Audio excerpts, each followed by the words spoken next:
Once again, welcome to the Women in Airports online forum for 2020. At this stage, I would like to acknowledge the Ngunnawal people, traditional custodians of the land from which I present to you today. I would like to extend that respect to all elders past, present and emerging. And also remind everybody that this week is NAIDOC week, always was, always will be is the theme for 2020. Today's online forum is sure to be engaging, fast-paced and thought-provoking. Our speakers will provide you with tips to build resilience, teach you skills to empower yourself and to gain the confidence needed to take those important next steps in both your career and personal life. Today we're expecting over 200 people to join us, which I'm sure you will agree is absolutely extraordinary for these times. At this stage, I would like to acknowledge and thank our event partners who, without their generous support, this online forum would not be able to go ahead. Our major event partner is Amadeus, with our event partner being Fulton Hogan. As always, there will be an opportunity to ask questions of our presenters, so please don't be shy, you are amongst friends. If you have any questions, please submit these via the question chat box on your GoToWebinar control panel. I will get to these questions at the end of each presentation. You can also download today's program in the handout section of your control panel. Today we'll also have a lucky door prize. The lucky winner will be drawn at random, but you must be on the webinar at the end to receive your prize. Before we commence, I would like to share a short video with you from the Chair of the Women in Airports Committee, Marion Charlton, after which we will be joined by Chief Executive of the AAA, James Goodwin.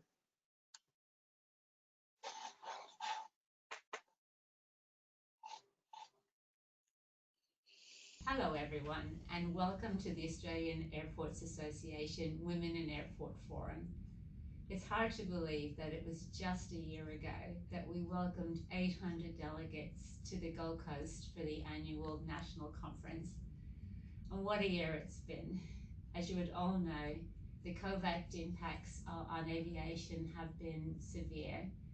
We were hit the hardest, we were hit first, and will probably take the longest to recover. We've also lost some amazing people, both men and women, in our sector. So what does this mean for women in aviation?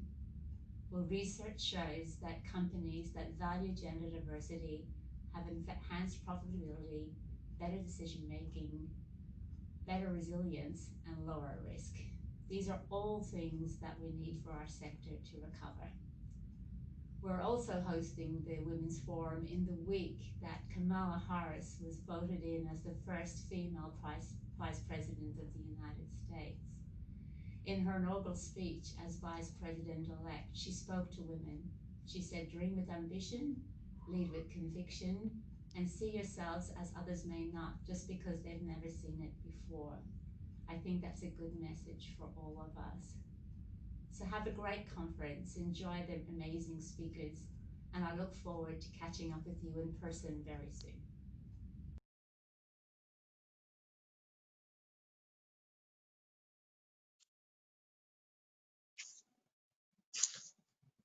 Well, good morning all, and look, thank you for joining this webinar, and it's good to see so many people online already. Look, I don't want to speak for too long or say too much, but I'd really just want to acknowledge that we're holding this forum during NAIDOC week and also on Remembrance Day, so all the more reason to reflect and acknowledge the service and contribution of women in our societies and in aviation as well. The inaugural Women in Airports Forum was certainly one of the most popular events from National Conference last year. So many people have said how inspiring and motivational it was. So we really wanted to keep that momentum going. We know that this year has really rocked the sector and it's also rocked our lives. We've been surrounded by lockdowns, by working from home, by redundancies in our sector. So we really needed to make sure that it was reflective of where we are and who we are at this point in time. So the theme of building resilience, empowering yourself, and the speakers that we have today, hopefully is exactly what we need today. And I'd urge you to use the network, use the people who are online as a new network to engage with those airport professionals, to engage with those other women in the sector, but also the men who can mentor and help influence your career as you go forward. So look, I don't want to say too much more other than thanks to our speakers, thanks to the AAA team for putting it on, and hope you enjoy the forum today.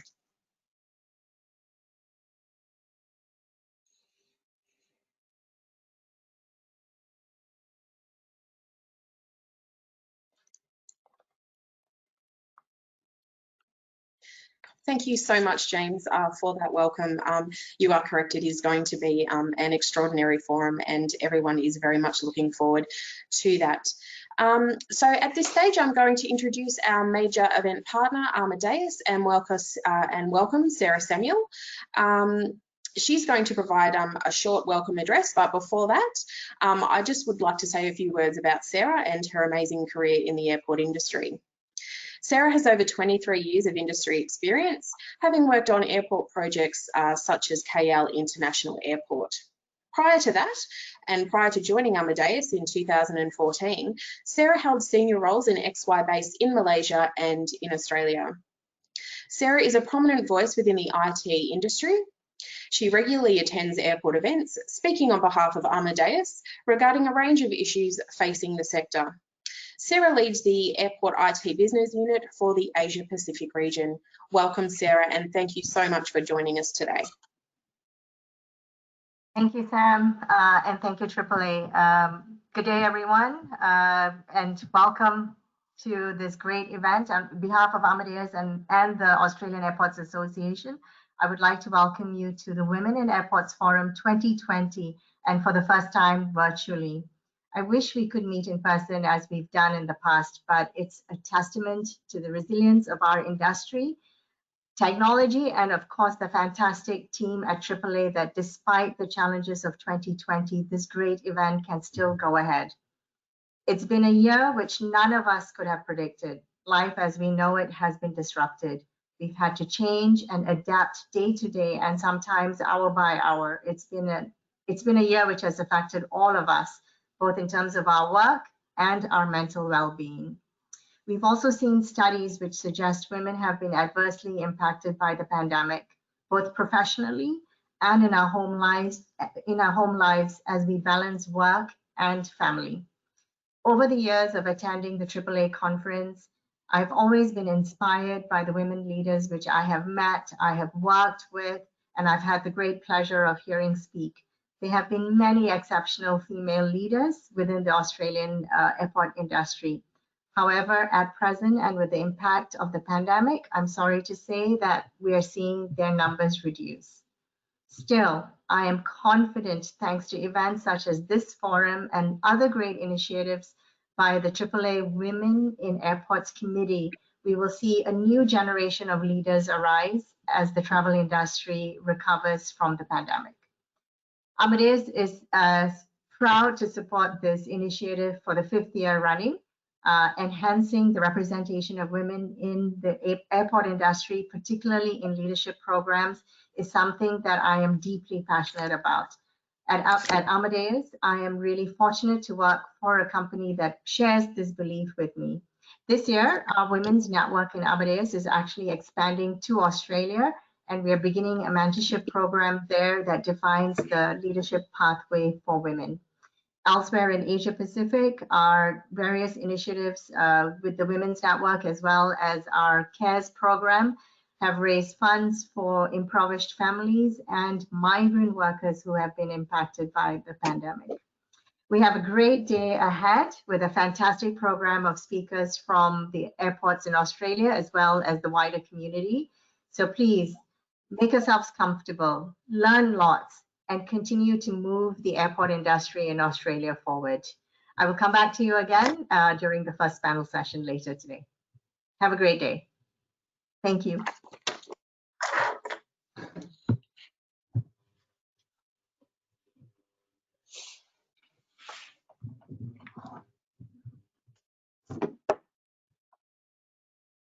Thank you, Sarah, and once again, thank you so much for your time today. I will now introduce Christian. He will be presenting on Australian Aviation Ambassador and Performance Coach, and he will be taking our first session today. Welcome, Christian. Good morning, everyone. Thanks so much for having me here today. I'm very excited and very humbled to share some of the insights I've learned over the past 25 years as a fighter pilot and as an entrepreneur that required me to demonstrate a ton of resilience, but also fulfilling really my life purpose and dream. It's an ability to empower myself as well as those around me to operate within my businesses, but also within their personal lives. Most people just call me Boo, and that's my call sign. The uniform I'm wearing right now is a genuine fighter pilot uniform, although I've not flown fast jets in the Royal Australian Air Force for over 15 years. I did join the Air Force straight from school. So at the age of 21, I started flying Australia's frontline fighter aircraft, which is called an F-18 Hornet. And I was very privileged to participate in a $15 million training program that taught me a few skills, and both of those socially as well as inside an organization, a few skills that allowed me to thrive and prosper in the business environment as well. I'm really fascinated by the subject of resilience. And for the past 5 years, I've been a high performance coach for some of the country's largest businesses. I'm part of a community called Afterburner. And Afterburner is a team of men and women who all had the privilege of serving their countries and flying fighter aircraft. We're all fighter pilots. The company was founded over 25 years ago by a gentleman called Jim Murphy. And over those 25 years, Afterburner fighter pilots have worked with Super Bowl winning football teams, the likes of Google, Microsoft, the Dell computers, and here in Australia, giants such as Woolworths, Commonwealth Bank, National Australia Bank, and one of my favourite opportunities, working with Arnott's Biscuits for a number of years. What does Afterburner do?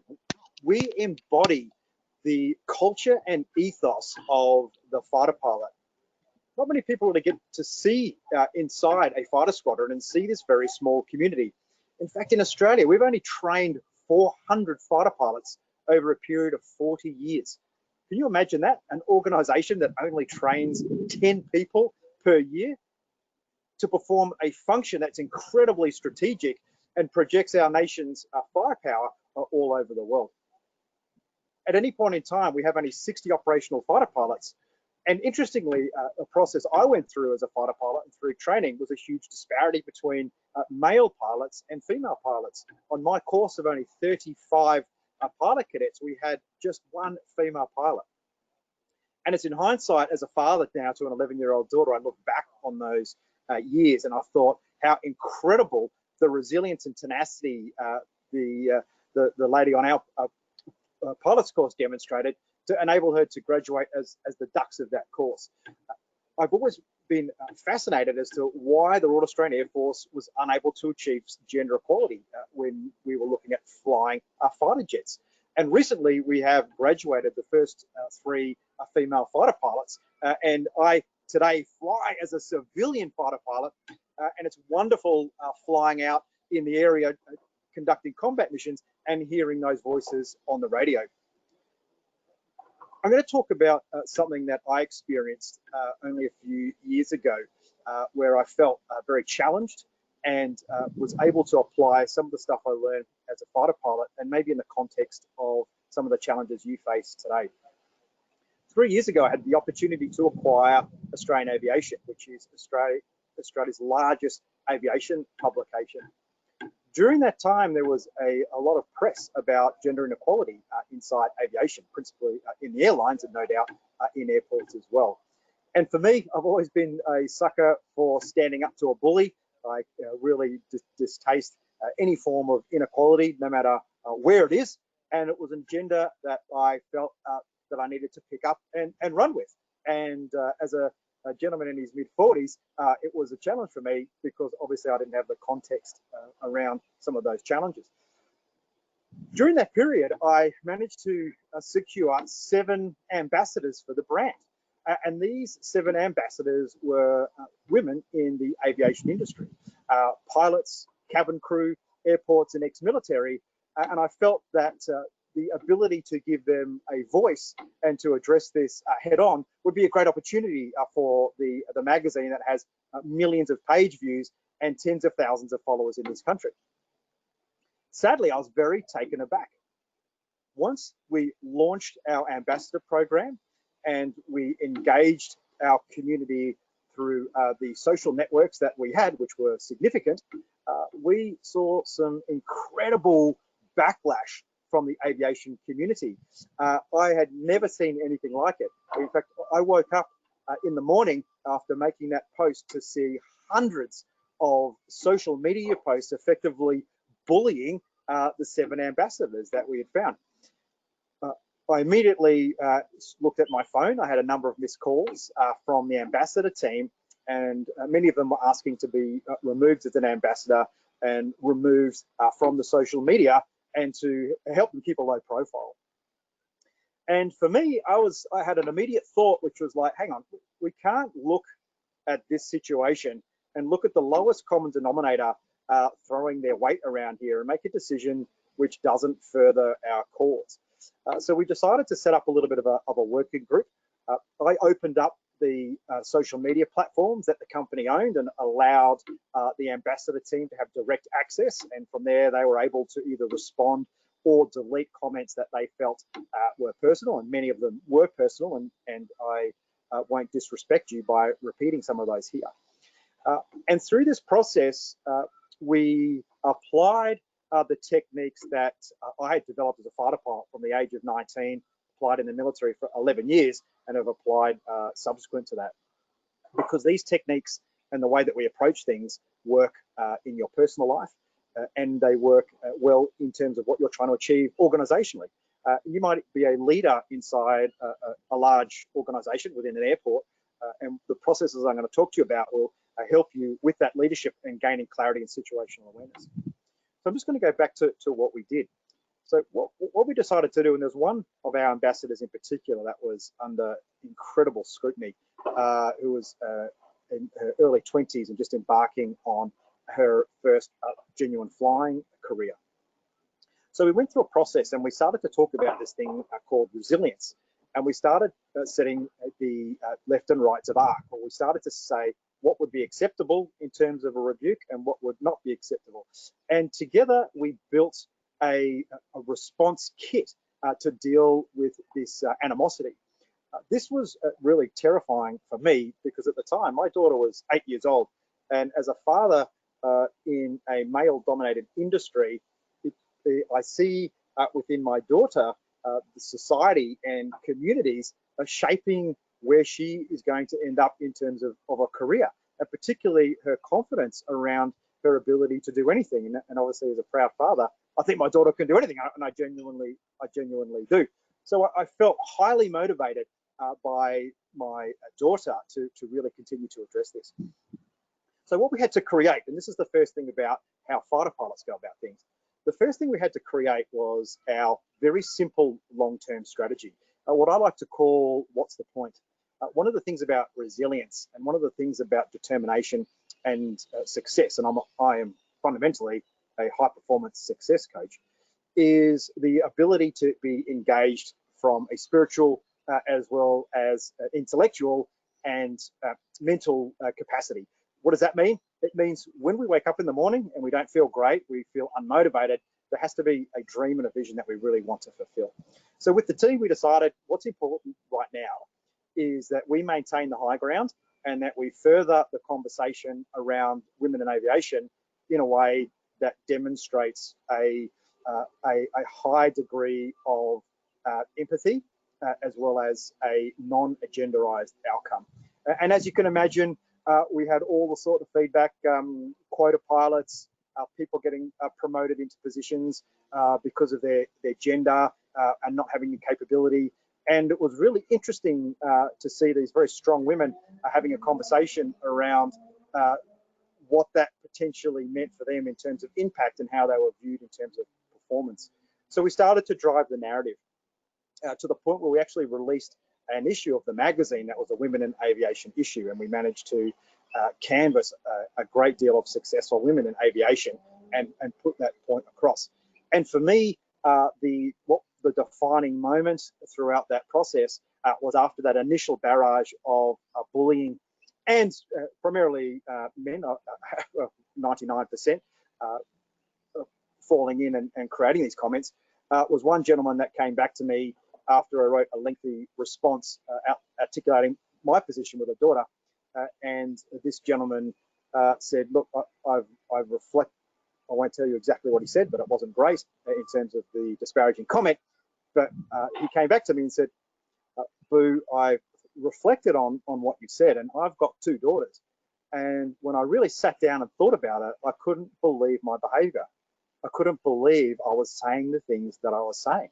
And I'm genuinely sorry for my uninformed opinion being voiced on such a platform. I asked him if he could please post that publicly as his penance, and he did.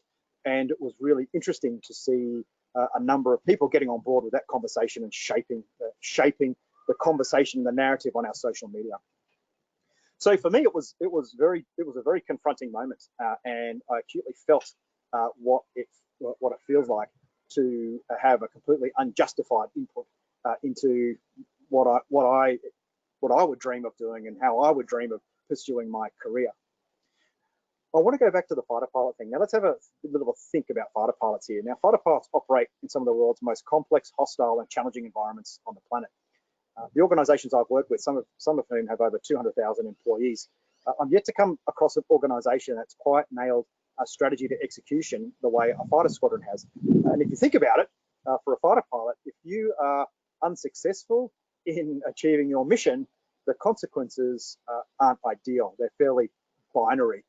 So we're educated very early on that everything we do, everything we touch, the result of that could be something that is detrimental to our health, our lives, or even worse, someone else's. So from day one, we're taught this process and this methodology that enables us to constantly achieve clarity, situational awareness, to constantly look at everything in a simplistic way. And it's not something that you would have ever been taught. No one in university background, a trade, a vocational training, no one has actually ever been equipped with the skill of getting things done. I call it GID, get it done. And getting things done with human beings is really, really challenging. So as fighter pilots, when we operate these aircraft at 1,500 kilometers per hour in small teams of 2, 4, 8, or 16, with weapons and equipment that can create a real big mess if it's not utilized properly, we have to make sure we minimize our mistakes.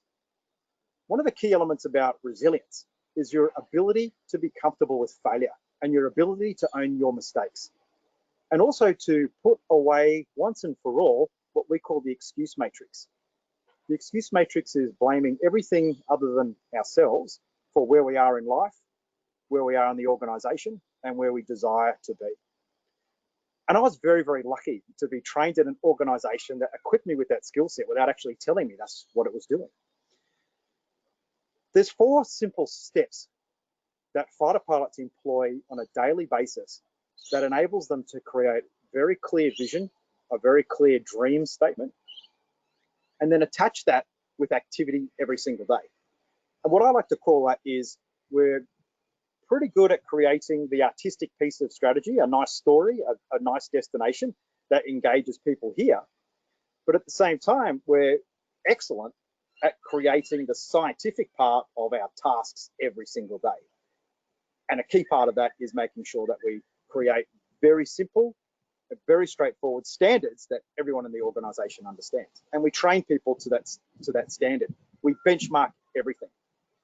But the real magic in the way that fighter pilots get things done is a process called plan, brief, execute, debrief. Now, this is the bit of the keynote where I want you to do something for me. So I want you to grab a piece of paper or get a blank Word document up in front of you. And what I'd like you to do is just write down these 5 words. The first word is dream. And I want you to think about that. I want you to think about particularly in today's disrupted world, and you'll notice I've not mentioned the word COVID once today. This is it, the one time. In COVID, we've merged our business and work life with our home life like never before. I'm speaking to you from the deck of my house right now because a year ago, I would have been sitting in a venue with you delivering this program. So I want you to really think about that dream and that word and that ambition. I want it to be completely enormous, huge, audacious. And what I want you to do once you've written that down is detach time from it. No pressure, no time, one day. One day, we want this big, amazing thing to happen. Now what I want you to write down is the word plan. And I don't mean plan like let's sit down for 4 weeks and try and figure out every single step we're going to do. I just want you to write plan and think of one thing that you could do this week to inch you a little bit closer to that goal. Just one thing. For me right now, I'll share you, I'm not great at exercising. I've never have been. I don't really enjoy getting out there, getting a sweat on and putting myself through high intensity training. However, I know that being healthy and exercising is very important in terms of my personal life and being a good leader.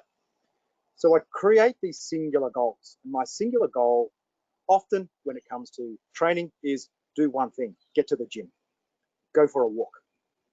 And from there, I set in motion a series of events that enable me to go further. Our dream, our plan, one thing to get incrementally closer to that dream. One of the challenges right now is when you create a plan and when you create your dream, you suffer from a human condition known as the optimism bias. And the optimism bias is also known as the Dunning-Kruger effect. And what it means is no matter what you do, no matter what you desire to do, where you want to get to, you will underestimate the complexity in getting there. The result of fighter pilots underestimating the complexity of their missions was many aircraft hitting the ground and many pilots not coming home. From a social and a moral perspective, that's not ideal, as well as from a commercial perspective. We obviously want fighter pilots to come back from every mission.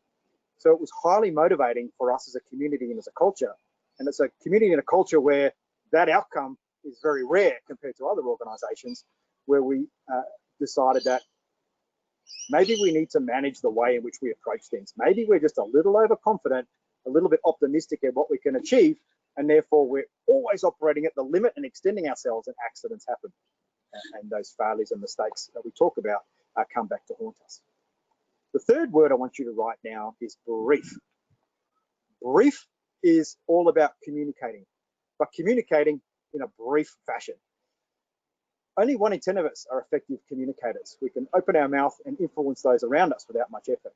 For the rest of us, and I include myself here as an introverted person, we must be able to communicate effectively with those around us. One of the things you have no choice of in life is your ability to influence people. The minute you talk or engage with another human being, you're influencing them. You've no choice in that.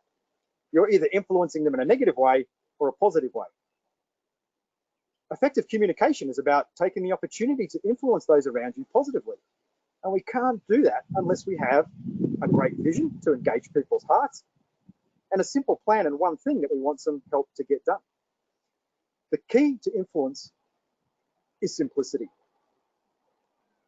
The next word I want you to write down, which I never was good at math, I believe is word number 4, is execution. Execution is the thing that human beings love doing. We love to be busy. And thanks to that optimism bias, we're always busy doing too much at the same time. We're unable to prioritize, we get tired, we get unmotivated, and we don't really get a lot done. Did you know statistically, most organizations have a 30% chance of successfully achieving their strategy? There's a survey conducted 4 years ago by McKinsey & Co, 2,500 CEOs. Only 30% of those companies successfully achieved their strategy. So right out the door, no matter how hard you work, no matter how well-intended you are, no matter how resilient, your chance of succeeding is very low. For you as an individual, your chance of successfully achieving your life goal today is 7.5%. Where did that statistic come from? It came from a survey of New Year's resolutions, where only 7.5% of people successfully achieve their New Year's resolution every year. The one big commitment we make to ourselves to change our lives for the better. For fighter pilots, we execute at a 98% success rate. Everything a fighter pilot goes out to do, every piece of strategy a fighter pilot goes to execute, it successfully gets done 98% of the time. Now, I don't know about you, and again, I'm no maths genius, but 98% and 7.5%, there's a big gap there. And for me, I'm lucky in that I embody that statistic in my personal life. I achieved a life dream at the age of 21, becoming a fighter pilot in the Royal Australian Air Force. I achieved the life dream of starting my first multi-million-dollar business in Afghanistan in 2014. Over 1,600 staff after only 3 years of operation. I achieved another life dream of being a property developer and built a $42 million hotel in the Perth CBD. It was amazing because it was an innovative product where we built the hotel out of prefabricated modular structures in a factory, and we built the whole thing in only 11 weeks.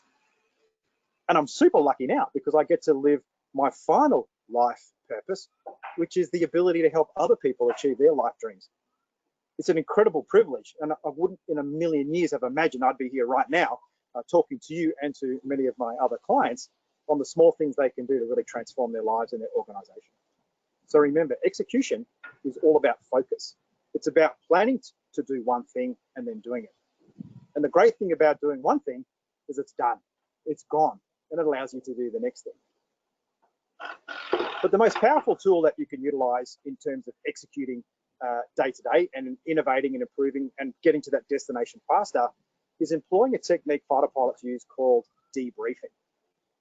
Debriefing is where we sit down with our peers, the people we rely on, whether that's our family, our community, or in a business environment, our team, and we ask ourselves 3 simple questions.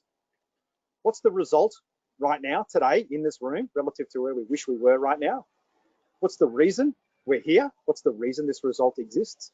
But most importantly, what am I as a leader and what are we as a team going to do tomorrow to close that gap?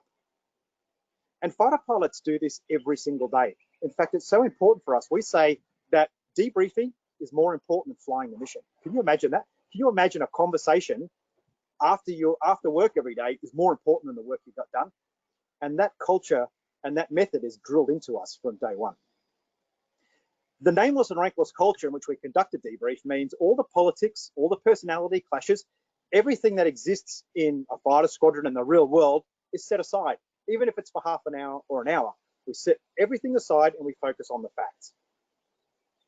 We can't debrief successfully without that one thing. The whole purpose of a plan is to set ourselves up to debrief. Because I don't know about you, I have never predicted the future successfully. As much as I've always wanted to achieve something by a certain time, it rarely happens. So what I've learned is through debriefing is whatever time I give myself through a process of debriefing, I always get there faster. And when I get there, it's generally a better outcome than what I set out to achieve. And even better, I get to do it with my team and my peer group. And because we practice nameless and rankless, because we're transparent and open with each other, we build something that we call a non-romantic intimacy and vulnerability as a team. No amount of beanbags and free Cokes in the fridge can replace genuine intimacy and genuine connection inside your team and your network. And that connects the cycle together. Plan, brief, execution, and then debriefing our execution links straight back into our plan, because that final what's my response? What am I going to do tomorrow? That becomes our priority item for the next day within our plan. When we start executing this methodology, and we call it the flex methodology or flawless execution, it's a little bit clunky at first. It seems too simple. It seems as if we could never execute the complexity inside my organization, Boo, if we only did one thing every day. The beauty of picking one thing to do every day is it's the first thing you get done. And when it's done, you create a small win. And when you create that small win, 4 neurochemicals get released inside your body. And they increase your mental alertness, they increase your physical energy, and it sets you up for success every single day. The reason fighter pilots succeed 98% of the time is because we win small all the time.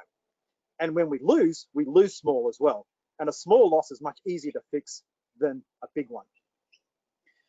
Debriefing is the most powerful tool to create resilience, because through debriefing, we admit to our mistakes, we own failure, and we don't fear it. In fact, we encourage it.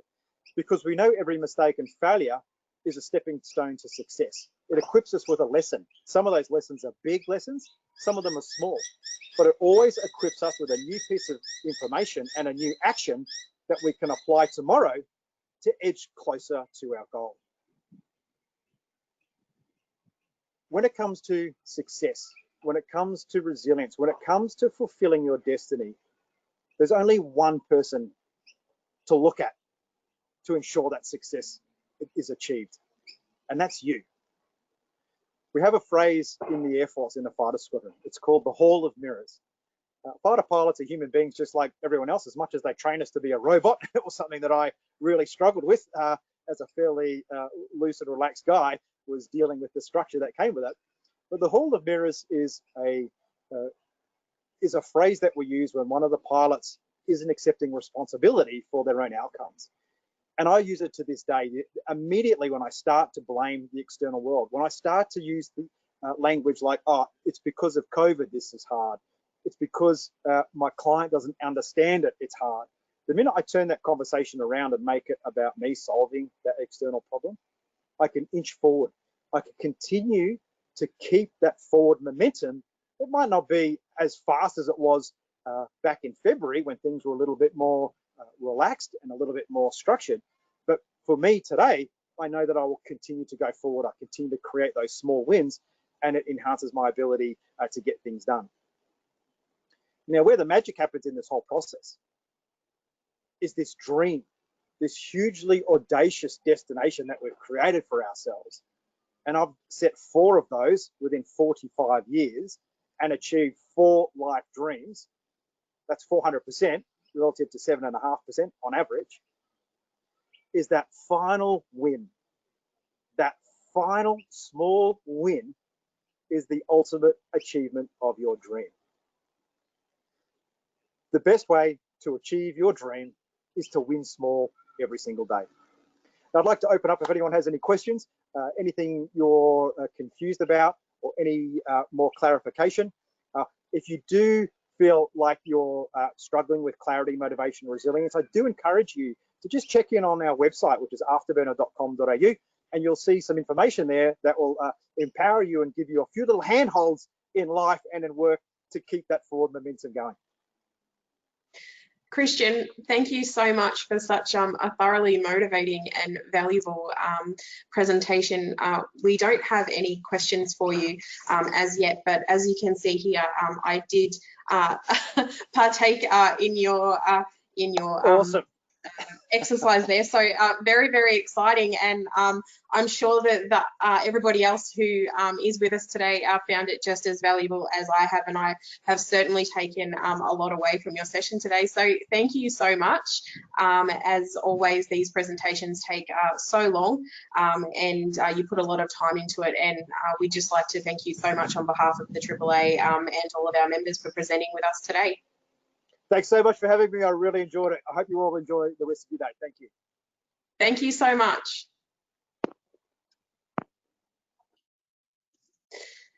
At this stage, we will be presenting the Resilience and Runway panel session. For this introduction, I will invite Sarah Samuel back to camera. Thank you, Sarah. Hello, thanks so much, Sam. Thanks, Christian, for that inspiring message to all of us. So, reading the newspaper every day and speaking with others in the industry, there are a number of words which, for me, will forever be synonymous with 2020. Words like unparalleled and unprecedented. How many times have we heard those terms this year?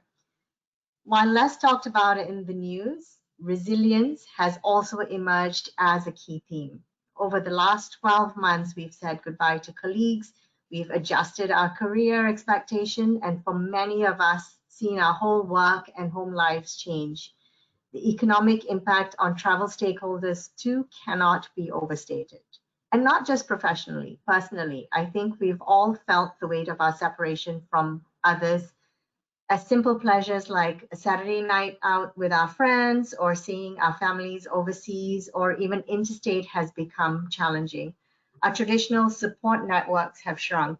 Even for those of us accustomed to a nomadic life, like myself, constantly moving and communicating via teleconference, I felt the impact. Yet, despite these unprecedented times, I have been constantly inspired by the resilience of our industry, whether it's been rapidly adapting operations to repatriated stranded nationals, or implementing new safety measures to keep essential workers moving. The airports have risen to the challenge time and time and again. The fortitude shown by my colleagues, customers, friends, and those in the wider travel industry has been inspiring. Together, we are facing this crisis with courage and determination. I will now bring on the rest of the panel to join us. We want this session to be interactive, so please use the questions box and ask us any questions you may have throughout the session, and we will address them during our discussions. To discuss resilience and airport operations runways in the wake of the pandemic, I am joined by Claire Donnellan. Claire is an expert in customer strategy. She was voted to be the global chair of ACI's Airport Service Quality Committee, which is the best, and the chair of the AAA's Customer Experience Working Group. She has also held the key customer strategy positions with Sydney Airport and Virgin Australia. Welcome, Claire. Joining us also is Callie Ward. Callie is a senior consultant for Airbiz with a background in market research. She helps clients develop routes, forecast passenger movements, refinance debt, and navigate airport transactions. She is also an educator and speaker on aeronautical business with a particular interest in regional airports. She is also an expert on resilience, as I learned when we shared a panel last year at the Women in Airports event. Welcome, Callie. Julie Stewart. Julie has over 20 years aviation experience across operations, emergency and crisis management, airport planning, business development, and asset management. She is currently the airport manager at Ballina Byron Gateway Airport, having relocated in 2020 from Tamworth, where she held the position of Airport and Aviation Development Manager at the Tamworth Regional Airport. Welcome, Julie. And finally, we have May. May is recognized as an industry leader in airfield lighting and has presented many technical papers at AAA and also at overseas technical conferences. May has been awarded the Western Sydney Women in STEM, which is a testament to her passion supporting female students and women in engineering. May is also the interface manager at Bechtel Corporation, Western Sydney Airport. Welcome, May. So shall we get started, ladies?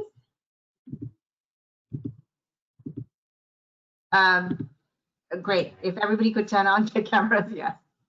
Fabulous. All right. So let me kick off our session with May. So in 2020, like New Zealand Prime Minister Jacinda Ardern and the soon-to-be US Vice President Kamala Harris have become symbols of strength and resilience, with the latter being the first woman to be elevated to this position. Given the current uncertainty, May, how can we ensure our industry has the leaders and skills for the future? How can we retain talent, particularly in roles where women are underrepresented? Thank you, Sarah, for the introduction. Hello, everybody. I'm very excited to be able to present our industry and engineering in this forum. Uncertainty will actually create the issues and opportunities. So in the uncertainty climate as we are in at the moment, so recognizing the issue is important. But more importantly, I think, is to focus on the opportunities. Because like a word in Chinese is there's always two words together. But the airport industry will bounce back, and we have seen it. But however, when it comes back, it will be different. It's simply because of the way the people travel and the use of airport will be different. So how can we prepare ourselves? So for those that have stepped out of the industry temporarily, changing industry is fine. But please retain and then upskill the relevant skills that you may need or you would use in your current industry anyway. In terms of engineering, I always say that engineering is very portable, and also a lot of the skills you can move around between the business sectors and the market sectors. So keep that. And whatever you learn, it will be used in the next project when you come back to the airport industry. In my situation, I have been in a situation where I have to move away from airport industry. And what do? And I do something else in the rail industry. And what do we have in the Western Sydney airport? We have a rail station sitting in the middle of the airport. So what do we do? So with that basic background and knowledge that I learned and obtained when I was step out of the airport industry, I was able to incorporate that and use it in my day-to-day interface management. So the story is, it doesn't matter what you do, and it will be useful later on when you get back to the industry. And all the skills are very transferable anyway. So don't be despaired. The key is to identify and recognize the opportunities and upskill ourselves to prepare what the future airport looks like and needs. From an engineering point of view, safety, security, and customer experience will drive technology. And for example, in Western Sydney Airport, there is going to be a digital airport when it opens in 2026. So we've been looking at all types of technologies, how to improve the customer experience, become more safe, and also all the passengers in the airport that use the airport will be well connected and informed. And at the same time, it keeps us safe because of COVID. So this is what we are practicing now. It probably will become the norm of the future. And what it does to us is then it's just allowed us to accelerate what we're trying to achieve. So the last word on this is keep the networking, keep the mentoring. And if you don't have a mentor, find a group that you get comfortable with and keep in touch with the industry. So how can we retain talent? I always said men create the current situation with this unconscious bias. So we do need men to fix it, help to fix it. And I always say that when women want to do engineering, we want to do it. It's not just like we can do it. So you can see there's a very high successful rate for women when you get into engineering, they strive for success. But we also need to know how to ask for opportunities from our peers, from our supervisors, from our managers. And we're very shy, as you probably know, that when you apply for jobs, so women will apply for a job when you meet all the 10 criteria. Men usually apply for a job when they meet about 7 or 8, or 6 or 7.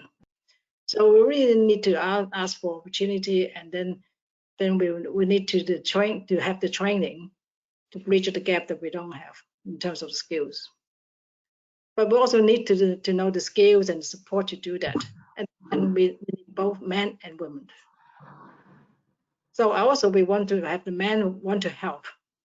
So inclusive and diverse workforce has been known that for companies that will improve, drive the productivities and benefit for the company. And within Bechtel, we have the specific task force to address the diversity and inclusiveness so that we can reap the benefit of being an inclusive company. Thank you. Thank you, May. Any of you ladies, any of the other ladies on the panel, would you like to add? Nope. Okay, so maybe I'll summarize what May has just kind of shared with us. Essentially, if you're in a situation where you are being displaced from the aviation industry, and so don't despair. Look to upskill yourself. Your skills can be retained. Pick up new skills so that when you do come back to the industry, if you come back, you become relevant and you're bringing all the latest knowledge and skills that our industry will be looking for. If, as an example, maybe a lot of us are doing reduced hours because of the impact of the pandemic, use that time to, again, reskill yourself, make yourself relevant. And I think the third key point that May raised is ask for opportunities, guys. Don't be shy. Speak up. You have the skill. even if you have only 60% of whatever the job description is saying, you can do it. You can learn on the job, and you can make what needs to happen. Get mentors. And I guess the men in this forum, please help to support the women in your organizations and within your teams, so that they can develop and they can get that confidence to do the jobs. Because actually, intrinsically, I think most of us know what needs to be done, except if we don't see it on a paper qualification, we are, resistant to apply for the job. So women and friends on this forum, men and women, don't be shy, ask for the opportunity that you need. I think I kind of summarized the key messages that May was trying to Thank you, Sarah. share with us. Spot on. Okay, great. Okay, except I didn't get the two, when you take the two words in Chinese that for crisis. Oh, the IK, yes. Yes, okay. So at the end of the day, the key message is crisis creates opportunities. So let's take advantage of the opportunities in front of us. All right, Julie. So during the pandemic, runways at regional airports, and I think even at capital city airports, all airports have become some of the busiest in the country, and especially the regional airports. New government funding has also been made available for infrastructure upgrades at regional airports. In the current context, how has operations changed? What investments are regional airports or Bellina are looking to make? What are some of the challenges and what are some of the opportunities? Thanks for the opportunity to speak on the panel, actually, and it's good to be able to speak in a regional space. Thank you. In your introduction, you mentioned that I'd actually come from Tamworth and now have landed in Ballina. So I landed here just prior to COVID, but prior to that, I actually spent about 15 years at Sydney Airport. So I actually went through a lot of the challenges that Sydney Airport pre-Olympics, so the opening up of the terminal, the international terminal, and even the collapse of Ansett, the 9/11, the SARS, the MERS, the swine flu, volcanic ash. All the just coming, so it's interesting. I think aviation is probably one of the more resilient industries because we are used to dealing with all of those natural factors, but also the economic factors, industrial factors. There's so many things that we have actually had to deal with in the past. So if anything, anybody that's in aviation now, even if you've stepped out, you actually have that core skill that you can actually take with you into other industries. So it's purely beneficial for anybody that's actually come into aviation and worked through this period as well. So as far as infrastructure is concerned, I know that there are a number of regional airports and even some airstrips that have actually taken this opportunity during the quiet time to actually get a lot of their upgrades done. So they're building new aprons, they're overlaying runways, building new taxiways, all those things. So now is the time for that investment. And not only does it build the airport for the future, it's actually employing people and spending money in the local community because people have to be employed locally. You can't bring in people from other areas, but closed borders are actually forcing people to have to work in those areas. And if the airport wants to take advantage of that downtime, now is the time to actually make that opportunity and bring those jobs and bring the skills of those local people. And touching on what May said, because a number of airports have actually had to downsize their workforce, the existing or the remaining workforce had to upskill very, very quickly to actually learn the new parts of their airport and their business where they would normally have personnel to be able to cover that. So out of this has come opportunity for people to actually upskill and actually get those experience and knowledge into other parts of the airport perhaps that they haven't actually worked in before. And even touching on what Boo was talking about with the dream, plan, brief and execution, I guess I was kind of practicing a little bit of that, not realizing that that's what I was doing when COVID hit, because I was working off my kitchen bench sort of going, oh my goodness, I'm back to 2 flights a week, what am I going to do? And going, right, now I need to work out how I can get airlines back into Ballina. The closed border, I'm going, well, what does that mean? And there is no flights into the northern part of New South Wales. And, we rely so heavily on the Gold Coast and Brisbane. We can't do that because we can't get people over the border, either way. So I had to go, look, how do I get back into Sydney and how do I make that happen? So you know, that dream part was there, and then, you know, planning and talking to people and communicating. And I think this is one of the things that women do quite well, is the networking and talking to other people and other women, and making sure that they've got the support there and the communication to be able to execute what they need to do. So that communication thing was actually happening, and then the execution, obviously, in making the things happen. And you know, I'm really fortunate that I've landed at an airport that has so much opportunity and so much potential. And we're reaping the benefits of that right now, being, you know, the second busiest airport in New South Wales, but the primary route out of Sydney at the moment. So, you know, it's great. It's wonderful to have those kudos, but with that, you're talking about the challenges. Well, we're experiencing that now. We have a terminal that was designed for around 500,000 passengers, and even though our passenger numbers have dropped, our peak throughput is now, we've got Jetstar A320, we've got the Virgin 737, and this week we've got the Qantas 737 that we hadn't had in the past. So now more than ever, my airport runway is under stress, my terminal is under stress. So now is the time for that investment to actually start happening. But, you know, now's the, you know, when do I do this? You know, is there going to be another outbreak? Is it, you know, is there going to be an outbreak in our region, which means that all my flights sort of disintegrate and disappear into nothing? So all those risks, you know, assessment, and when do we do this? How do we do this? You know, is really important. So you know, there is certainly challenges, and there's also benefits and opportunities in a lot of that. So for me, that they're the main things, I guess. Is there's additional risk because I've actually got more and more aircraft, and aircraft that we've not seen before. Even the general aviation, you know, we had some figures come through in the last week or so. Basically, on what we had last year, we're up 68% in the amount of general aviation that's actually happening here. And there are people that are choosing to fly through private aircraft rather than traveling commercially. Even freight, I know that Sydney Airport, in a briefing that they had last week, was saying that they have pressures now because of freight, because freight used to travel in the belly of the commercial aircraft, of the passenger aircraft. And because there's less passenger aircraft now, they've actually got constraints around that. A lot of other regional airports are suffering because they don't have the frequency of service.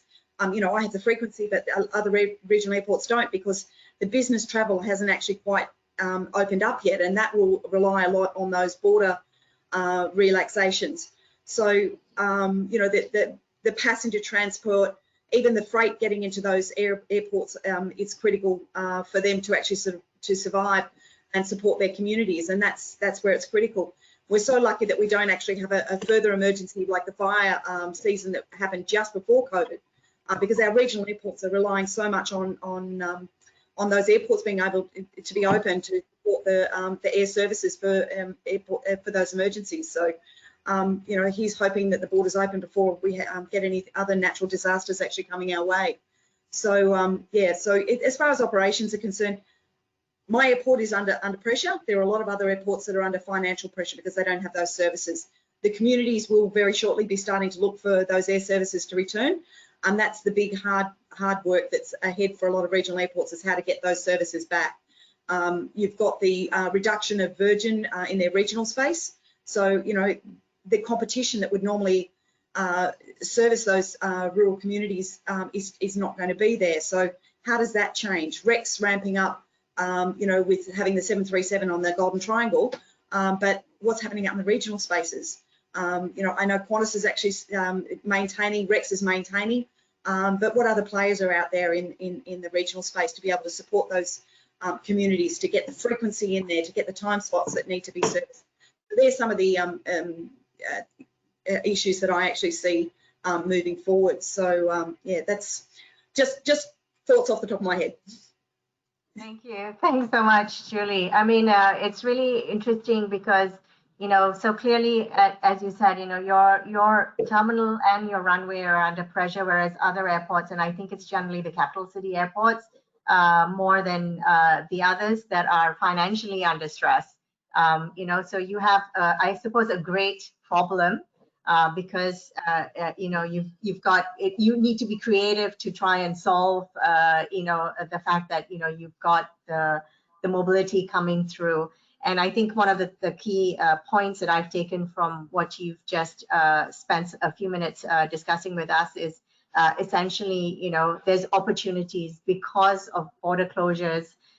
You've got to work within the community, and then the teams that you have currently, working at the airport needs to upskill and reskill and take on different sort of skills. And there's the opportunity for creativity, and there are still, solutions that we need to find because of, closures, but, we need to get the air services to remote communities, etc. So that was great. I just have, there is a question or a comment from the audience where they're not being able to see any video or presentation. So just so that the audience is aware, we've only got the panelists, who are on screen and sharing their experiences. So there's no presentation being done. So just so that, just to make sure that everybody understands that.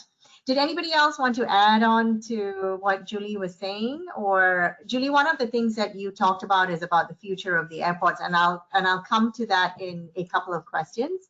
How for us to talk about the future of airports. But if there are no other, if anybody else from the panel wants to comment on Julie's, or I'll just move to the next question. Oh, Sarah, I might take it on from there a little bit and maybe reflect on an area that Claire and I work in, which is more kind of what the actual demand drivers are for passengers. So I think Julie's really encapsulated well what the issues are in the essential air services that we need to maintain. But to build the confidence going forwards and to understand what people want, I guess I'm just as an observation, I think it's fascinating that we've spent years and years saying it's all about the destination. People don't travel to go to see an airport, they go to a destination.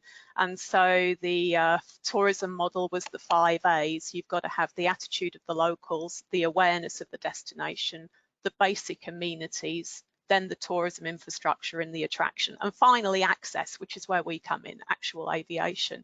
And really what's happened is the whole thing has flipped on its head, and the destination is kind of academic now because there are so few places that you can go.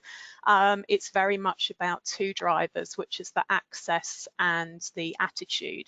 And I think access, we've kind of covered off all Julie's comments about the airlines, their role going forwards. But for me, something that's really interesting and that Claire may want to talk about is the attitude and how we reflect on, I suppose, our local stakeholders and their concerns about visitors arriving from potentially hotspots, destinations, super, super sensitive, massively so. That permission to operate with our local stakeholders is going to be huge going forwards. And then secondary to that, the actual passengers who are transacting and who are flying on the flights. I think first-time passengers going back to aviation now, even now working in an organisation like Airbiz, only a handful of people have flown in the last wee while. A couple of my colleagues in New Zealand have flown because they're at about 80% of domestic travel.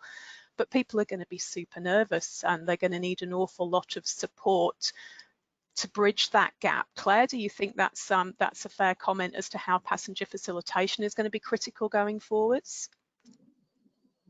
Yeah, I couldn't agree more, Callie. So I don't know if you want me to lead in, Sarah. No, sure. It was, I was just going to talk about, ask Callie about the tourism and, the balance that we need to strike between the economics of our industry versus the public health and safety and passenger attitudes and stuff. So, she's answered the question that I was going to ask, which is perfect.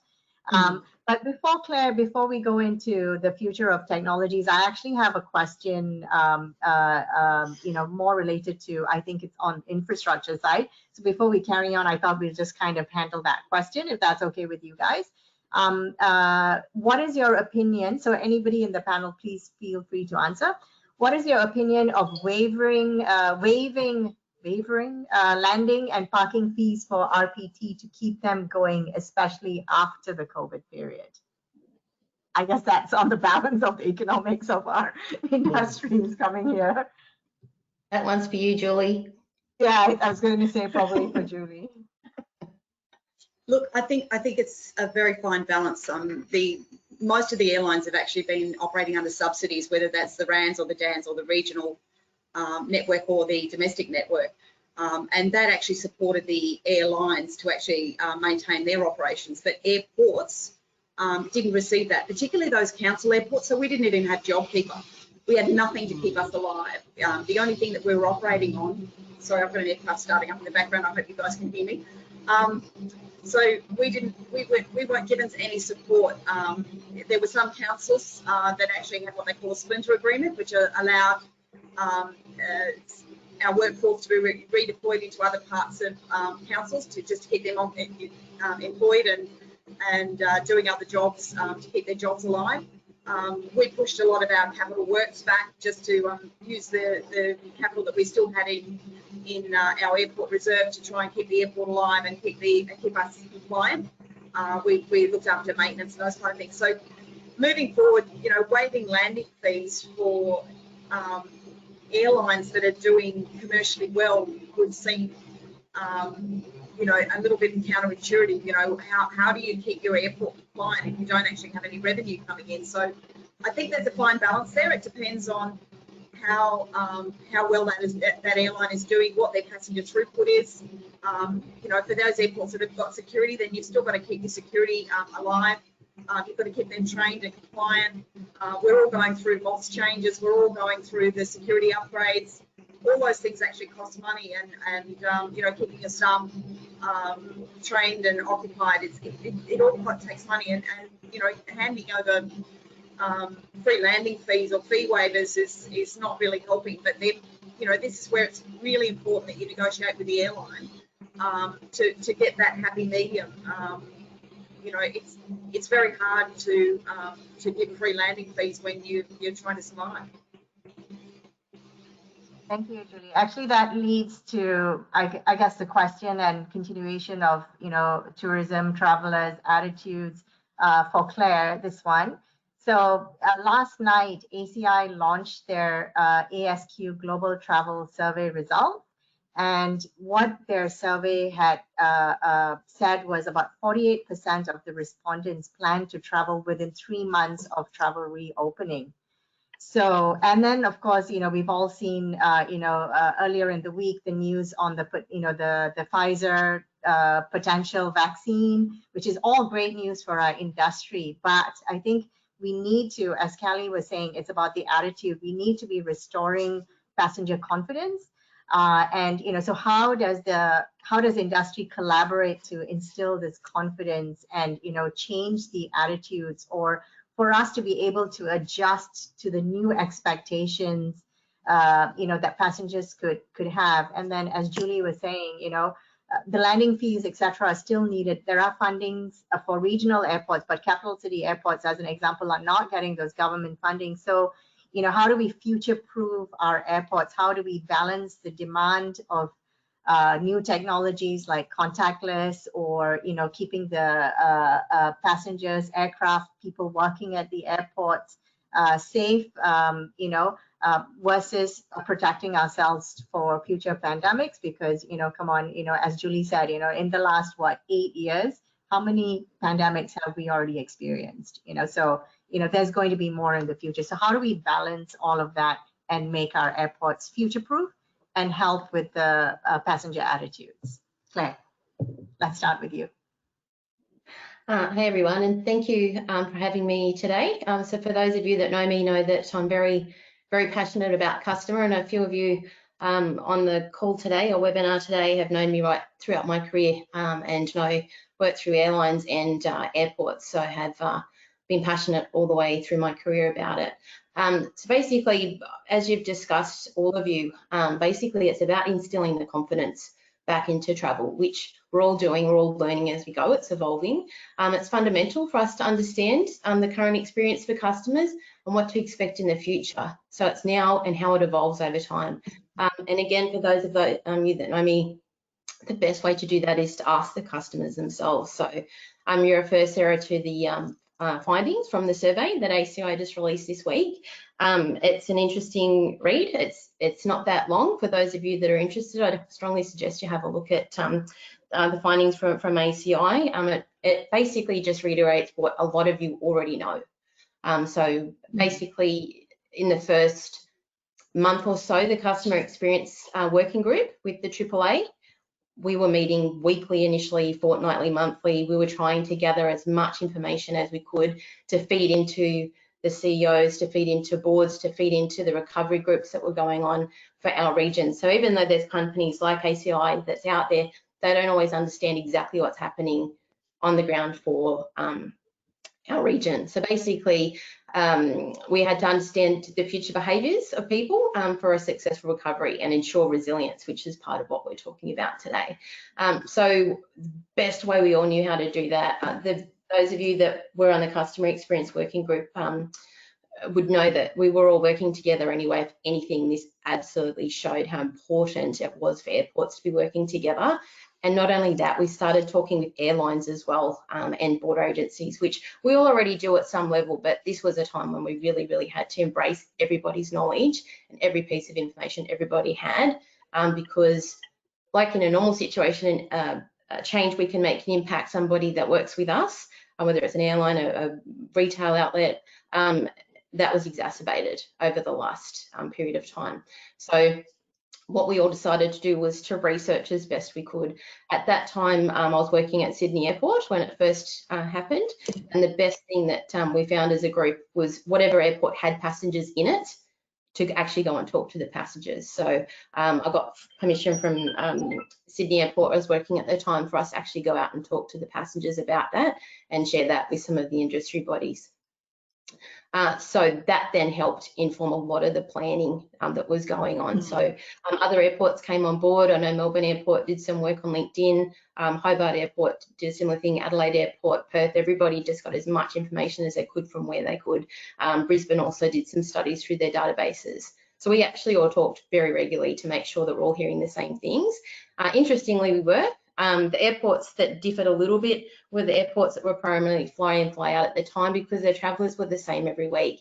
So I said, even if we go and talk to these people, the reason they're travelling is completely different. So we're just in this interesting time. Something we did find is when we did go speak to people when the Queensland borders were open to New South Wales briefly, I actually remember distinctly talking to a family where their eyes were like, I thought about going to see my family in Queensland, but it wasn't actually until I came to the airport, sat in the gate lounge, that I realised I'm about to get on a plane with 200 other people with my kids. I didn't actually really think about it. But what they did note was all of the work the airports had been doing, they knew we were doing everything we could. And it was consistent with what they were seeing in supermarkets. So I think that united front as a group was so important. It was imperative. So people could see all of the signage information out there. I know Sydney Airport put a lot of effort into that. So did the other airports, making sure people were informed, like we had as much information as we could have available on the websites as we could. And I think the key with an airport industry body like the AAA is leveraging that as a group. Like I can't speak highly enough of Sam, Scott and James and how they embraced feedback from the airports on what was needed. They garnered that information from us and used it in the forums where they had influence as well. And one of the things that kept coming up, interestingly enough, was the inconsistency in application of rules around mask wearing. And I know Sam was integral in the campaign that the AAA launched on that. So I think that speaks volumes about the respect that the AAA has for their members. Something that did come from it, which I thought was interesting, I was always really big on QR codes because obviously it's cost effective and easy to put around the place. Australians weren't didn't adopt that as much as you'd like in the past. Something that's happened, as we all know, if you want to go out and have a beer or go to a restaurant, you've gotten very used to using QR codes. So that's actually been a benefit for those of us that like to survey or run competitions and find out information. But a goal from that AAA working group was to make sure we had a consistent experience as much as we could between the airports. There's nothing worse than someone getting on in Melbourne and going to Adelaide and it's completely different. You can't always make it exactly the same, obviously, when rules are different around entry. But we did where we could. It's all integrated, obviously, with the airlines business partners, and it was seamless, which goes to Callie's point. Next is just what we can do. I know airports had started working a lot on seamless anyway, because it was one of the most important things to people was to have contactless seamless even before this year happened. So, and just tracking that as it evolves. So I think the biggest thing is just being informed, making sure your management's informed. Be brave, speak up if you're hearing something or know something or you understand something. Just understand where you are and what you're working around. Something I did find interesting with those surveys you were talking about there, Sarah, was basically the change in behaviour, which I know there's probably more in the rest of the forum that will cover this, but just people's flight frequency, they already know it's going to be less in the future. You know, obviously the move to leisure, we all know that, and the domestic recovery first, just a complete game changer for everybody. And just even people's perceptions, like you mentioned ACI before, they did other studies around, you know, there's 56% of people are more health conscious for themselves now. They're obviously more health conscious for others, that's 82%. More fearful of for others, sorry, and their health, and obviously environmentally conscious, which is obviously something that might come up later in the forum, has come along the way. It was already becoming a big thing, but even more so.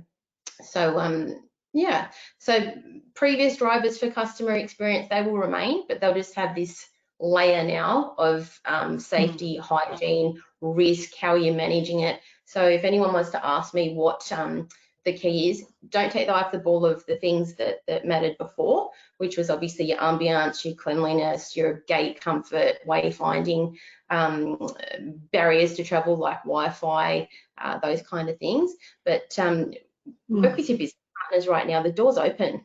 For the first time, people are happy to chuck out contracts and rethink them and do things differently, and listen to the customer.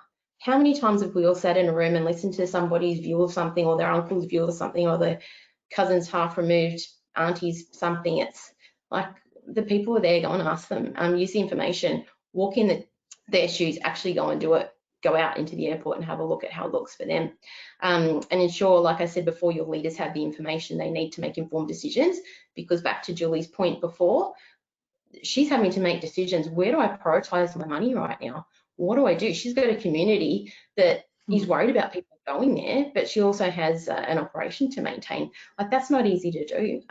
But communicate, I think is the best thing. People will plan more so than ever before. There needs to be a bigger focus on making sure people have that information to hand before they travel. So one thing that I do know, I learned when I worked at Virgin, it was something I wasn't aware of until I left, was how focused they were on wellbeing and how ahead of their time they were. We learned a lot as leaders within Virgin about managing that, managing people and putting your people first, which is Richard Branson's philosophy. That's more relevant now than ever before. So I'd say listen to your customers, listen to your people.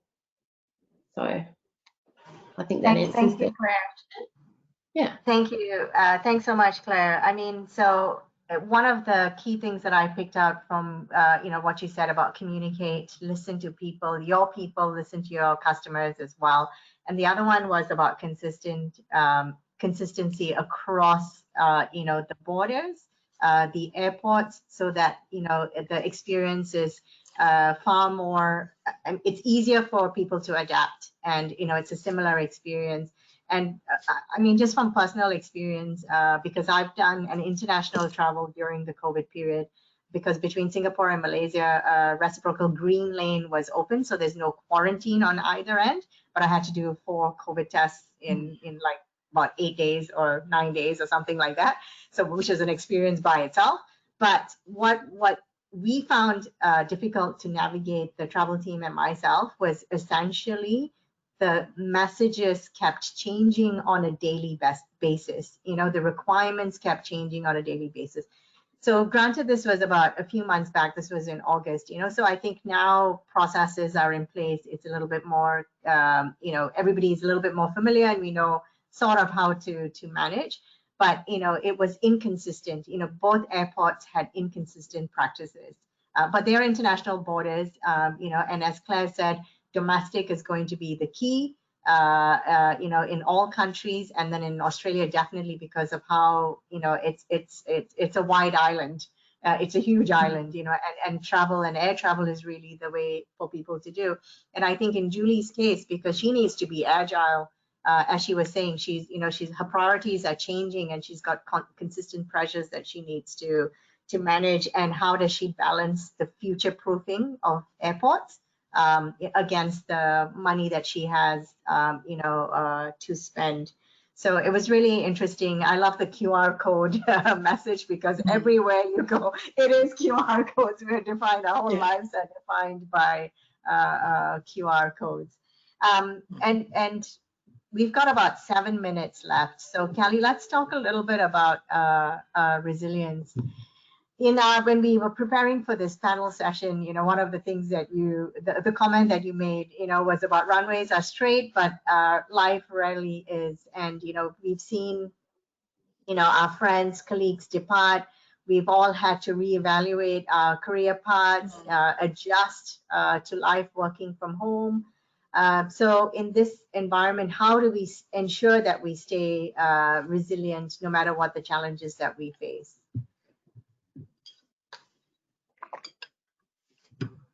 Just unmuting myself before I did the 2020 classic. You're on mute. Look, isn't that 2020 in a nutshell? It's the saying, you're on mute. We're all in this new environment, and I think the biggest thing, I'm obviously here for the cheer squad for going forwards and embracing change, but I don't want to take away from kind of, you know, reflecting on really some of the incredible stuff that everybody's been through this year. We've, as you said at the beginning, all lost colleagues, eminent, highly skilled people, you know, a disproportionate number of women, it would appear anecdotally. We can't say that for a fact, but those corporate areas where there are more soft skills, those were the easy roles to keep. Claire had a lovely, what was your phrase yesterday, Claire, about keeping the lights on? That was the priority. And so, you know, some of those corporate skills like corporate affairs, communications, marketing, business development, they're going to be critical. We need them right now, but a lot of those roles have gone. So I think the core message for me to everybody would be to embrace all the resilience tips that Christian gave us earlier, and to have a plan B, to feel comfortable in your skin that you've got a role to play. But if it doesn't work out, guess what? This is not anybody's fault. Every organisation has made redundancies, and my heart goes out to anybody who had to make someone redundant. Like, what a horrible, horrible thing to have to do. And it's not like anybody mismanaged their business. We're all just reacting and rolling with it. And another cliche is obviously we're all in this together. But I think that plan B, acknowledging the anxiety and the depression that there can be, that's really just not a place anybody wants to be. You've got to be confident and go forwards, because you're just going to be on a downward spiral if you don't. I got made redundant from my very, very first job after leaving university. And I am quite an anxious person, as anybody who knows. Didn't faze me in the slightest, because I had identified pretty early on that there was no place for me in the organisation. They were a massive organisation. I was clearly just a number before I got made redundant. I actually already had an interview lined up to leave. So in some ways, if you can embrace all of this and be positive and go, yay, actually, you've given me a whole new lease of life. Now I can look at everything with a clean sheet of paper. You know, I'm not in this box where I'm going forwards and the succession plan for the whole organisation was A, but A isn't in front of me anymore. He or she is gone. Like, where do I stand? I'd encourage everybody to just take a step up now, and as May said, you know, ask for an opportunity, but maybe even volunteer. Go, look, I've looked at everything, and there's a gap. There's a gap here with communication. We're not communicating with our local stakeholders. We're not putting messages out there that paint the airport as being critical to connectivity for our whole region. Like, without the airport, you know, where are we, particularly in remote and rural Australia? So I'd really like to see maybe people who do feel that they've got a career path and want to stay in the industry, just trying to do a project, perhaps suggesting a project internally to their line manager. How would you feel if I went out and, you know, kind of created a matrix of how we could communicate better? We consistently put out messages. We do a press release once a month. We do a media interview with the local paper.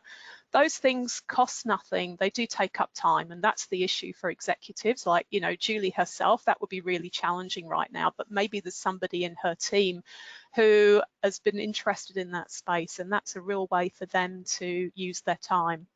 And I suppose secondary in plan B, which is kind of have a concept of what you might do if the world crashed down around your ears.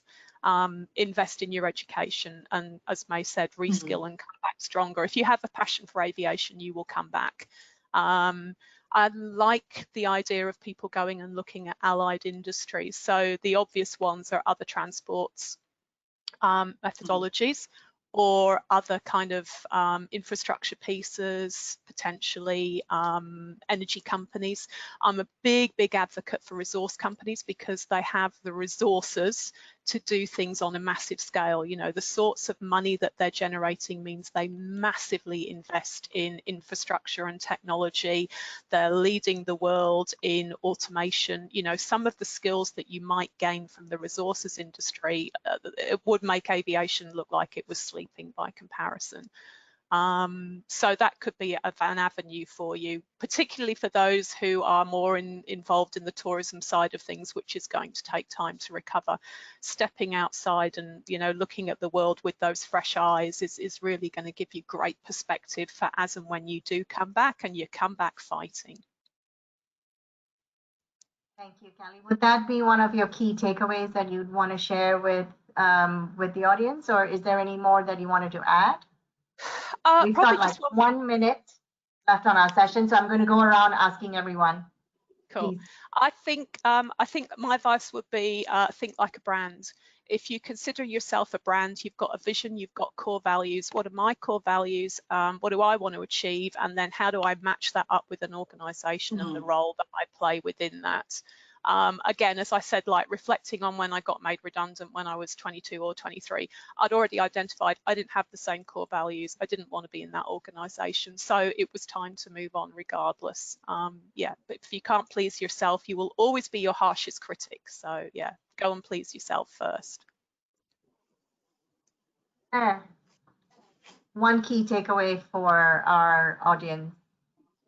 Yeah, I would say step up, everybody, in two ways. One, look after your management team and make sure they're informed and understand what your world looks like.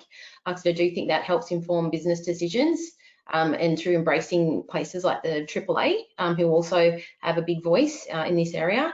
And the other thing I'd say is reach out to your network and people that you know. I had somebody send to me the other day something, and I really liked it. It said, always help someone. You may be the only one that does. And I think that's really, really important right now.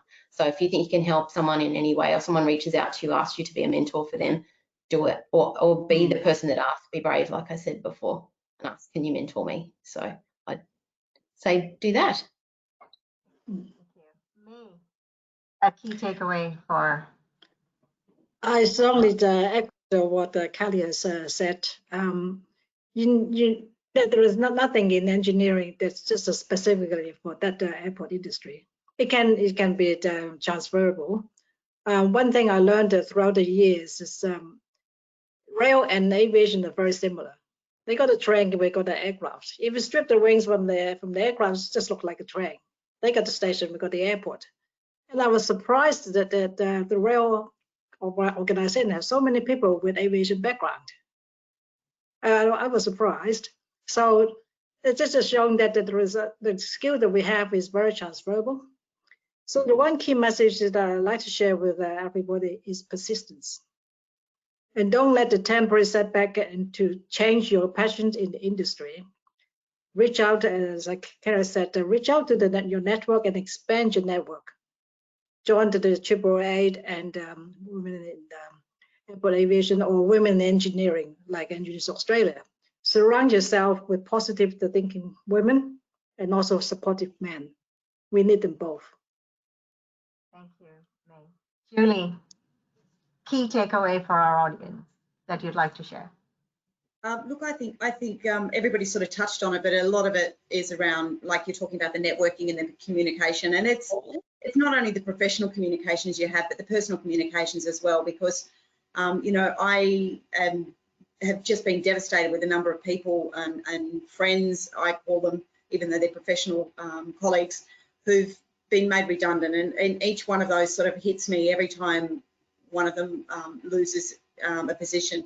And I'm just scrambling, I'm scratching my head going, I'm sure there must be somebody out there that wants this person, because they've actually got some really key skills. They're high achievers and they're actually doing really well, and it's just unfortunate they've lost their job. So I think communication's a key one. And the second one is, in any adversity, I believe there's opportunity. I'm a lemons, give me gin and tonic type of person. So, so I just believe that in any negative situation, if you're being made redundant, it's not for a reason. It's presenting another opportunity. There's another wonderful door to open, a new world that you're about to experience. And I'm excited for those people. I think that there's going to be some really interesting opportunities out there moving forward. So ladies, stay resilient and dream big. There's something big out there for you. Thank you so much. Thank you so much, me, Julie, Claire, Kelly, for joining me on this panel session. Thank you for everyone for listening and some of the questions. We hope what we've shared, our experiences and the takeaways, will inspire you for your future. So have a great rest of the day or rest of the afternoon. Thanks, everyone. Thank you. Thank you so much to Sarah, May, Julie, Claire, and Kelly for such a wonderful panel session. I certainly got a lot out of that as well. A lot of great takeaways, and also a special mention to the celebrity guest appearance of Jill Bricks in the background there with Julie Stewart. It was lovely to see you, Jill.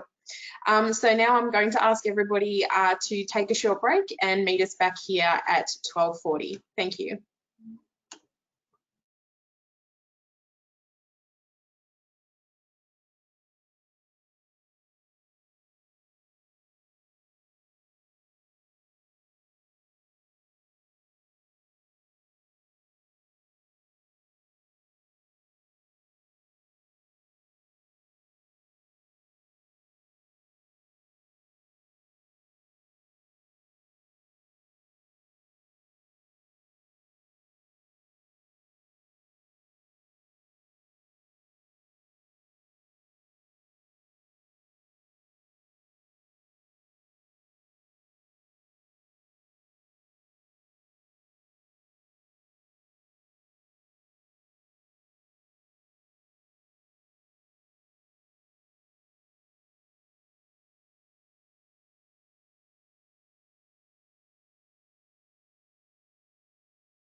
Welcome back, everybody. I hope you did enjoy that short break as well as enjoyed the panel session that preceded it.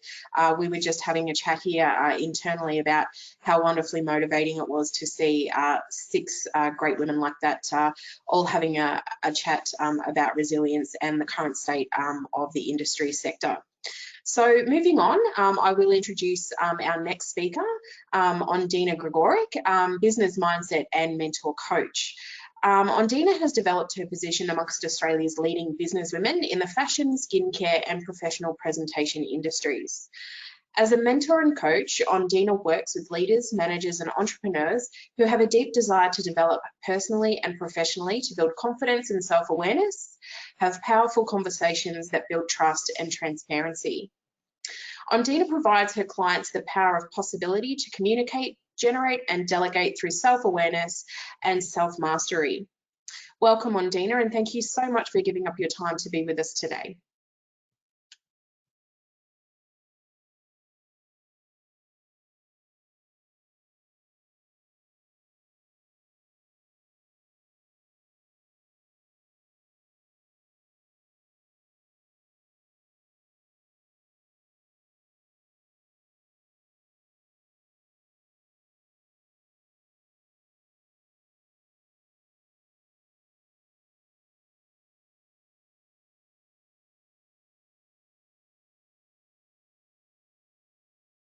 That the camera is okay. Can you see me? Ondina, no, we can't see you at the moment. We can hear you though. Oh, okay. Okay, so I am going to refer to my notes today because this is such a big subject that, you know, I don't want to get... Sorry, Ondina, sorry, just to interject there. Sorry, we can't actually see you on the screen. So if you'd like to switch your camera on for us. Okay, let me see, where do I go to do that on here? Just under the mute button there on your dash control panel. The little camera icon.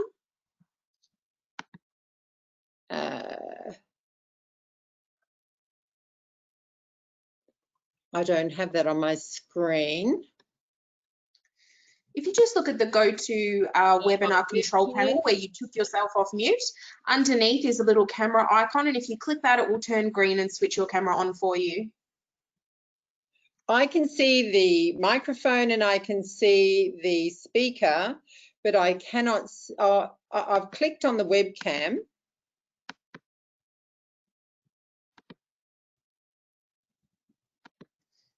Just on the actual GoToWebinar dash, not on your computer. Okay, it's asking me to just let this happen. Oh, okay, is that working now? No? No, Ondina, it's not working now. So it's asking me to open in my systems preference. I'm really sorry. I've got Zoom ticked, but I don't have GoToMeeting. That's okay, Ondina. Just until you work that out, just pop yourself off on mute if you like, and we can just, we'll wait patiently for you to get that done.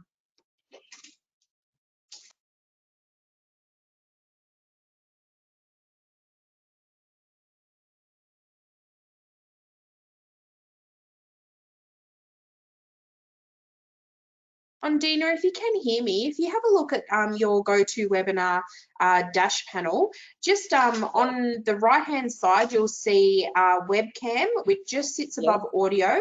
If you click on webcam, the words, it will ask you your preferences there. That may help you. Yes, and then, okay, so skip camera, mute, skip camera, let's preview.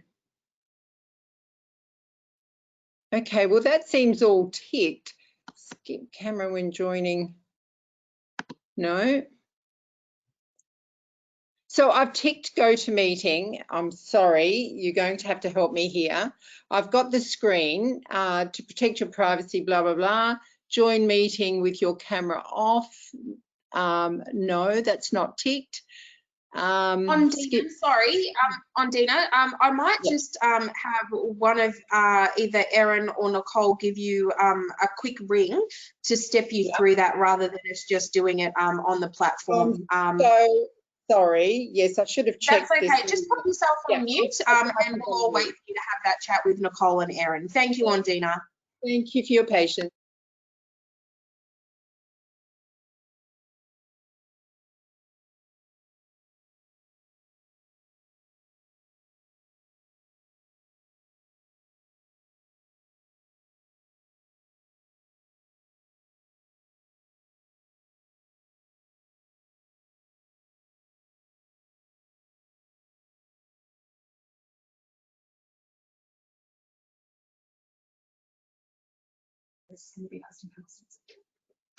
Just until we get Ondina sorted out there, I just thought I'd come back onto the screen and just let you know that we do have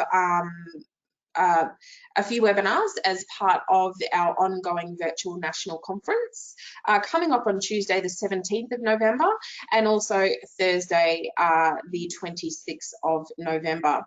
Also, don't forget that we have our lucky door prize that will be drawn at the end of today's sessions, and you will need to be still present here at the forum to win that door prize. That door prize is valued at around $100, and it consists of a lovely handcrafted self-care gift pack. Resilience, speaking about resilience today, is all well and good, but I think one of the things us as females sometimes forget is about self-care. We often put everybody else ahead of ourselves, and we forget of that critical step of self-care and self-love as well. So I look forward to see who will win that door prize today.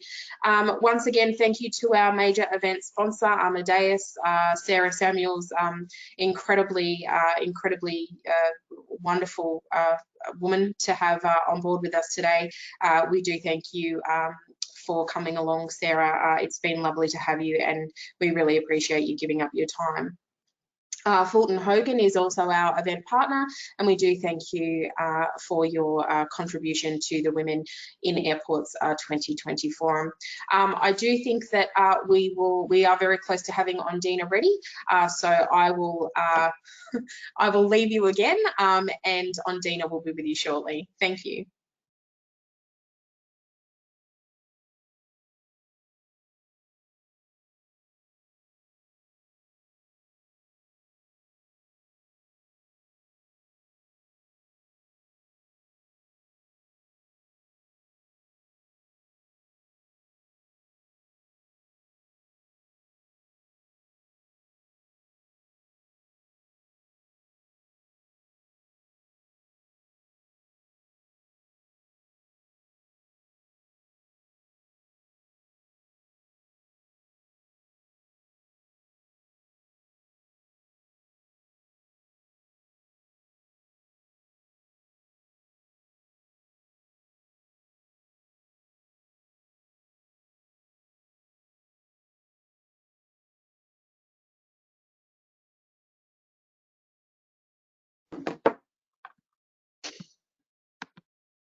Okay, so Ondina has not been able to get her webcam to work, and that's okay. So my colleagues here will pop her presentation up for everybody to be able to see, and Ondina will talk us through that. So welcome back, Ondina, and thank you so much for today.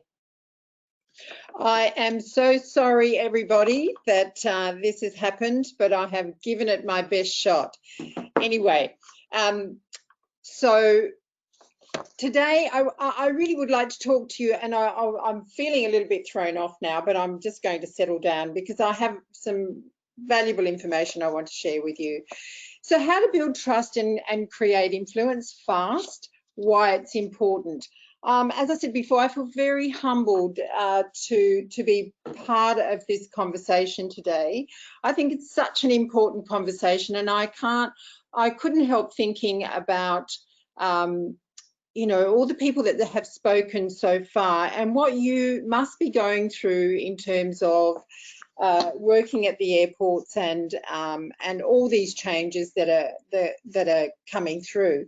But today I'd like to share 3 things with you. This is a big subject, so to confine it into 25 minutes is a real challenge. But the 3 things that I think will be part of what you're all talking about today is, what is self-awareness and why does it matter? That's the first thing. The second thing is to understand what your values are, to understand what's important to you and why this helps you make easier choices and decisions.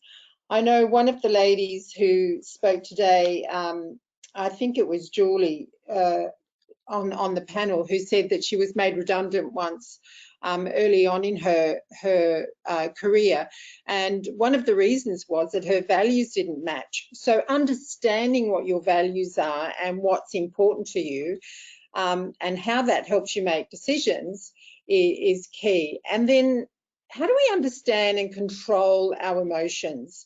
Because if we can understand and control our emotions, it can actually change your life. I'm going to be posing a couple of questions as I go through during this time, and, you know, either make a note or silently ask yourself, or share in the chat box that we can kind of address if there's any questions later. But you know, think about and write down whatever kind of resonates with you, so that you can go back and really kind of dive a little deeper into that. Coaching is all about asking the right questions, and we don't often, it's fine when somebody else is asking you the question, but we tend to ask ourselves the same questions over and over again. So it's really important to be able to look at what are the questions we constantly ask ourselves, and are we looking for different answers, or are we coming up with the same answers all the time? When it comes to self-awareness, I mean, human beings are like onions. We have layers and layers and layers to us based on all our experiences and everything that we go through in life. And so when we look at peeling that onion back and those layers back, what we get to is the real true essence of who we are. And so, you know, it's like when you do a personality test. How many of you have done a personality test and been surprised at what it reveals? What they help us do is understand ourselves. They explain why we prioritise some things over others. And sometimes the things that we perceive, things like our behaviour, you know, and it lets us know that we have a different behaviour. It's a bit foreign. And actually, sometimes we think, God, are we all from the same planet on this earth? And it's got a lot to do with our personality. You know, self-awareness is about understanding yourself. And I noticed that your key conference, you know, is about building resilience and empowering yourself. Well, empowering yourself is about getting to know who you truly are and really taking the time to explore that. And one of the ways that you can look at that is by looking at, you know, what is my personality? How do I perceive the world out there, and how does it perceive me? Because we're not born with a personality, we're actually born pure.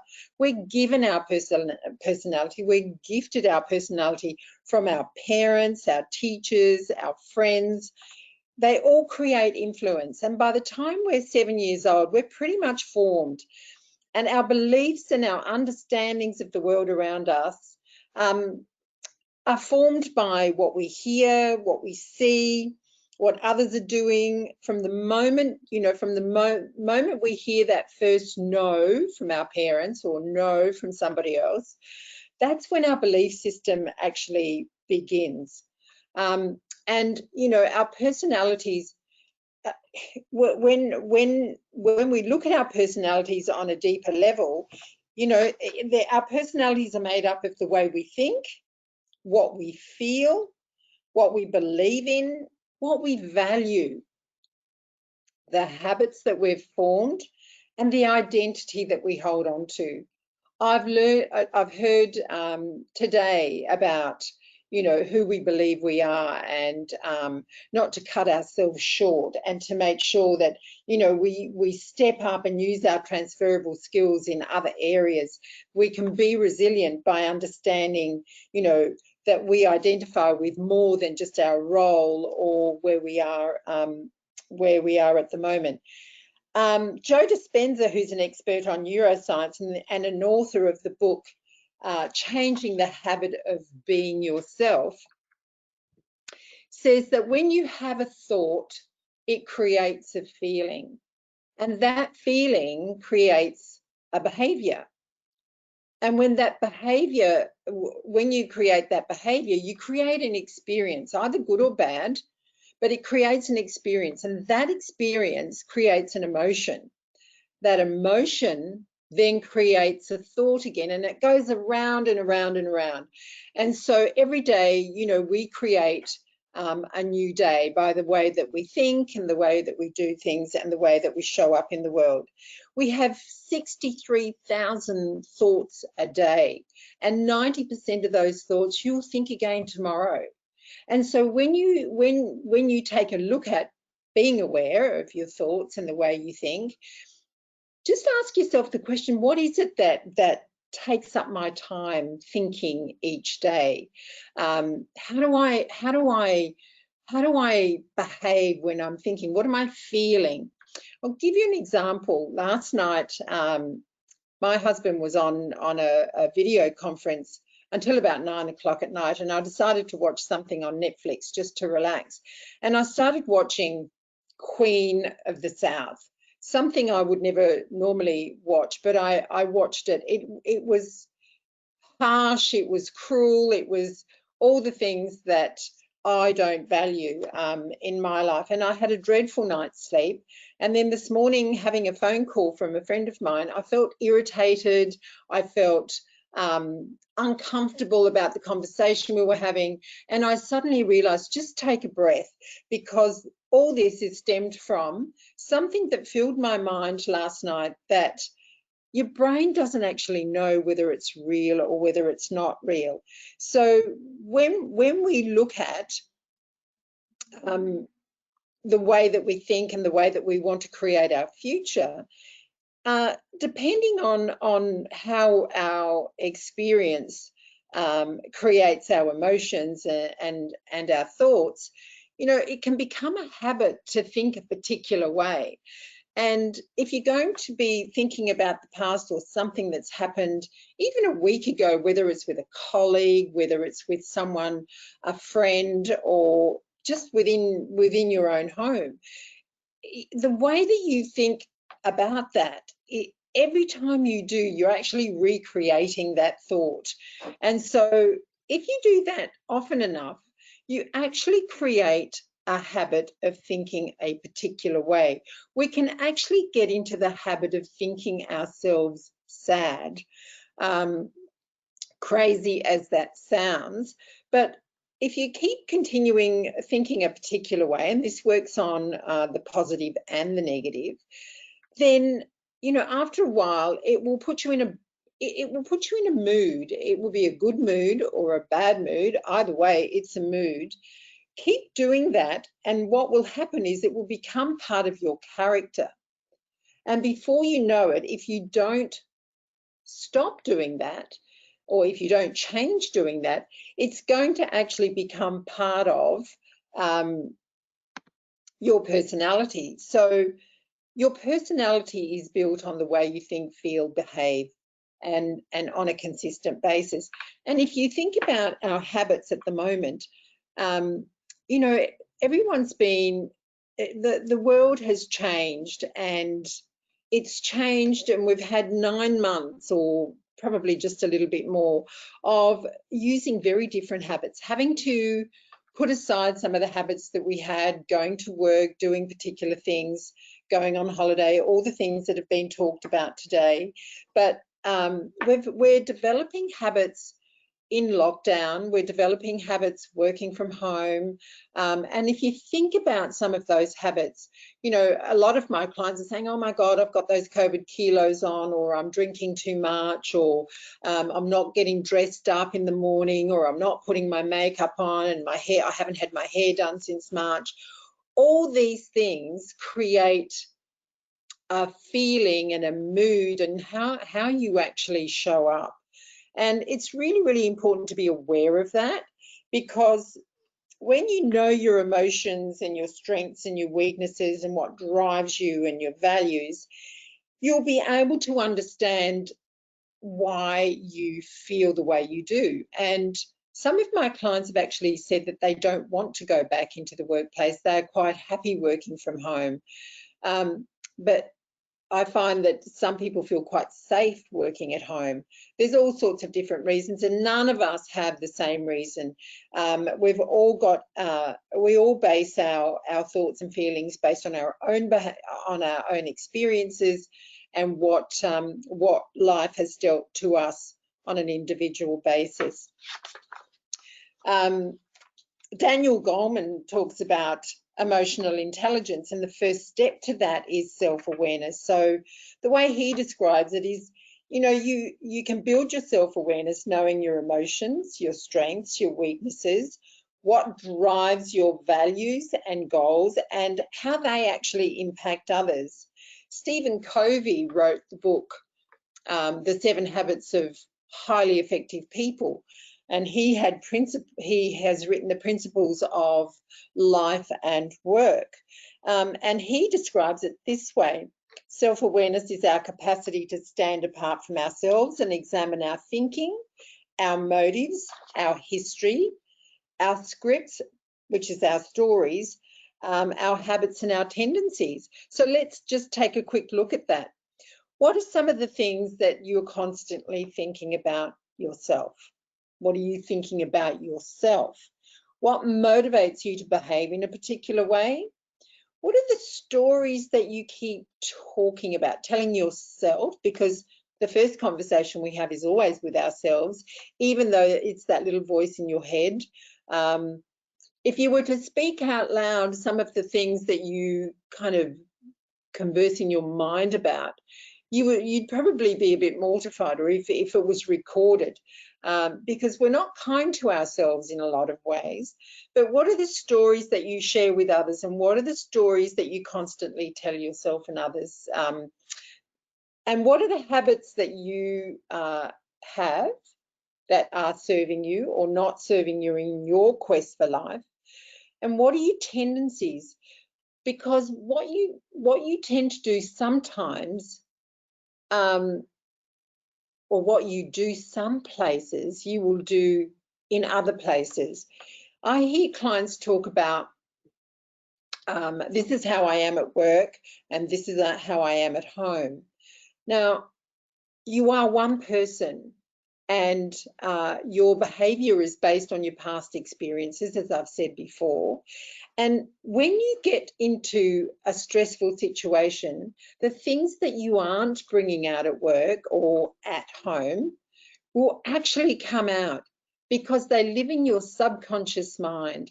All your habits, all the things that you think about sit in your subconscious mind. If they didn't, our minds would explode.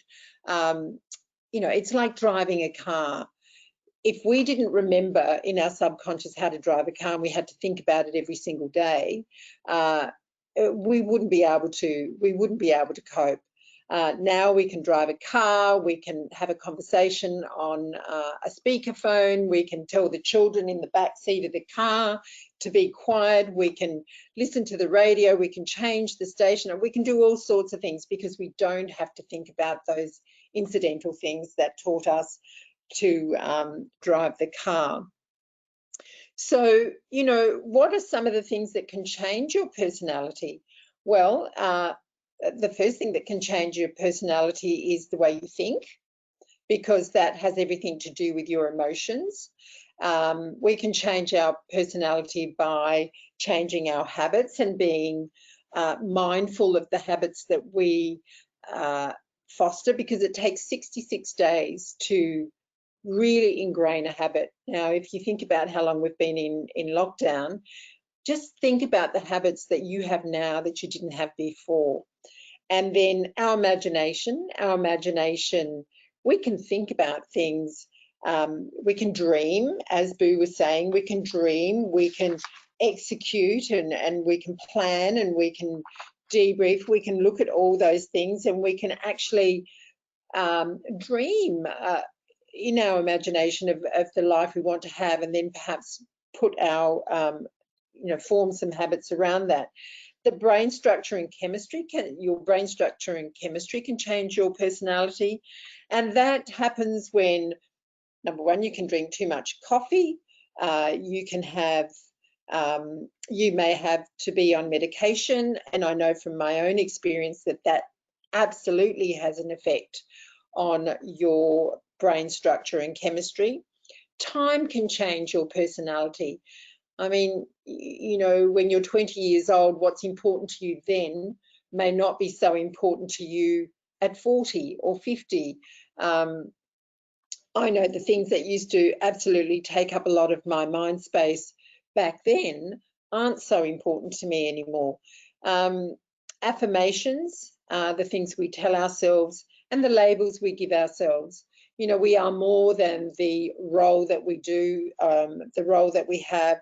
We are, we have labels for everything that we do. We're mothers, we're parents, we're friends, we're lovers, we're all sorts of people. I know that when I first came to Sydney, when I lived in Canberra, I was a big fish in a little pond. I looked after a lot of executive women. I've worked with women most of my life. In fact, just about all of my life, my working life, I've worked with women.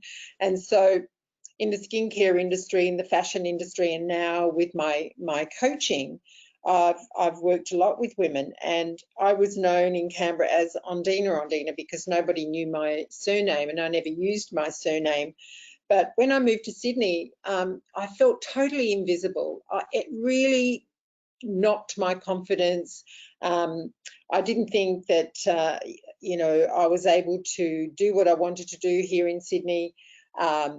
It was a really hard time, and I suddenly realised that it was a story I was telling myself, and everything I was learning in my coaching training, I was applying to myself, and I realised I had to change my mindset around being I felt like a little tadpole in the ocean, I used to say to people. And whenever I said I was a coach, people, you meet a million people in Sydney that are coaches, and you think, how the hell am I going to make this work? But I had to change. I had to change the way I thought. I had to get very clear on my purpose. I had to think about who I wanted to serve, all those sorts of things. And slowly, I went from being invisible to being and feeling quite empowered, and my confidence grew again. And I can't help thinking about the managers at a hotel that I stay in Canberra, because I do still do a lot of work there when it comes to identity. The managers, we were working together on the principles of leadership, and all of a sudden the world changed for them, and they had to do almost any job that was to be done in the hotel. They had to make beds, they had to work in the restaurants, they had to do whatever job needed to be done. And so for them, they no longer had a label as manager, they just had to do.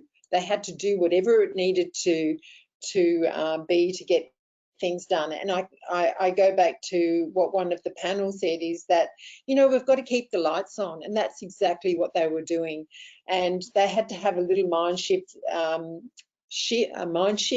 so that they could actually just keep everything going. And now, it's time to build the team again. Things are starting to come back to normality, and they're starting to get busy again. So they have to come back fighting. They have to think like a brand, and I think it was Claire who was saying that. They do have to think like a brand. Who are they? Number one, and then how do they interact as a team? So the next thing I just want to go through is talking about your values, because what you value, what's most important to you, is what you do every day. And Henry Ward Beecher, who wrote, "Hold yourself responsible for a higher standard than anybody else expects of you. Never excuse yourself." So understanding your values is really, really important. They are the shorthand way of describing your motivations and your beliefs. They are causal factors that drive your decision making. Knowing who you are, what to hold on to, what upsets you, and what underlies the decisions that you make are all connected to your personal values. And so your values are your priorities, and they let you know how you spend your time right here, right now. Our time is limited. It's a limited resource. The way we spend each day is based on our values, because once that day's gone, it's gone forever. When you don't use your time effectively, you don't get the results that you want. And so you're placing your priority, your time, on things that aren't of high value to you, sometimes known as our distractions as well, when we want to get away from what we're doing. So prioritizing allows you to be consistent with all your actions and keep you on a steady course away from distraction. Your values are like your GPS. They get you back on course every single day. Being able to name your values, I mean, you have values like honesty, trust, and accountability. And I'm sure that you all have a set of values, although, you know, when I was growing up, we didn't talk about values in our family. We didn't talk about family values, but we knew that we had to work hard. Nothing was going to be given to us on the platter. And if we wanted something, we had to go for it and work for it. So I guess that's kind of a base around values. So values can be very, very positive, or they can be a bit negative. You know, you can have negative values like revenge and manipulation and fear-based values. And one of the values that comes up a lot in what I do is being liked. And being liked can be a positive value, because number one, you have to like yourself first. And secondly, if you want to be liked by other people, you need to kind of be authentic and be yourself, but not for other people, yourself. You have to be aware that if you're going to be doing things because you want other people to like you, that can actually be a very, very limiting value. So self-mastery involves overcoming and eliminating your fear-based values and beliefs. When your beliefs and behaviours are out of alignment with what's important to you, which is your values, you will lack authenticity. And when you lack authenticity, your confidence will go down, and you'll find yourself at the wrong end of the stick. Susan Scott wrote the book Fierce Conversations, and it's a fantastic book for anyone who wants to improve their communication skills. It's a great book to read. But she says if you live out of integrity with your values, you will pay a price at a cellular level, and that's about getting sick. And I'm sure that we can all name someone that we've seen through stress become unwell. The way that Stephen Covey puts values is he calls them principles, and he says you need to live with principles of fairness, integrity, honesty, and respect. Be of service to others. Have principles and guidelines for human conduct. You know, look at your values, live by your values. In a nutshell, values are how you function, what motivates you and why. being aware, being self-aware in your ability to do things. And who are you being? How are you showing up? So I'm going to ask to have. I've got a link to a value center where you can actually do your own assessment on your values. It takes about 10 minutes and it's really easy to do, and you pick 10 words or values that you resonate with, and that then gives you 2 exercises to do. One is you need to be able to articulate your values. If you can't articulate your values, then they're the wrong values to have, because you need, for you to be able to live your values, you need to know what the actions and thoughts that you need to live those values are. To move on quickly, because time has gone very quickly, being able to control to what we react to is really, really important. And I heard people talk about today communication, communication, communication. To get your organisation to the next level is very dependent on the quality of your culture. Your culture comes from your values and the behaviours within it. And that depends on the quality of the relationships which you build. And then that depends on the conversations that you have, the communications that you have. Everything happens within the conversation. So self-awareness, understanding your emotions, knowing what triggers you. You are triggered all day long by little things that you're really unaware of as well. And Viktor Frankl coined this phrase that between stimulus and response, you have the freedom of choice. You have the freedom of choice of how you want to respond, and understanding what triggers you. You know, when somebody says to you, you know, have you got that task finished? Or do you have that task finished? That can trigger somebody to the point where they go into fight flight. It could be the tone, it could be the words, it could be guilt for not getting it done. Understanding how to communicate with others is key to understanding other people's emotions, but also your own emotions and your triggers. And I'll finish on this because I know that time is marching on. Stephen Covey talks about having the circle of concern and the circle of control. So if you, in your own time, do this little exercise and draw 2 circles, one inside the other, think about all the things that are concerning you at the moment, and then think about the things that you have control over. And so when you do that, when you can really identify all the things that you're concerning yourself with, and then how much of that can you control? So look at the things that you can control, and then take 2 or 3 things out of there and start asking yourself, how can I influence this situation? How can I put some control and influence around these things that I feel that I'm concerned about? I just want to summarise very quickly, and I know I've gone really, really fast, and I apologise that I didn't have a camera on for this session. It felt really strange just looking at my own photograph on the screen. But what is self-awareness and why it's important? It's important for you to understand who you are, understand how the world sees you and how you see the world.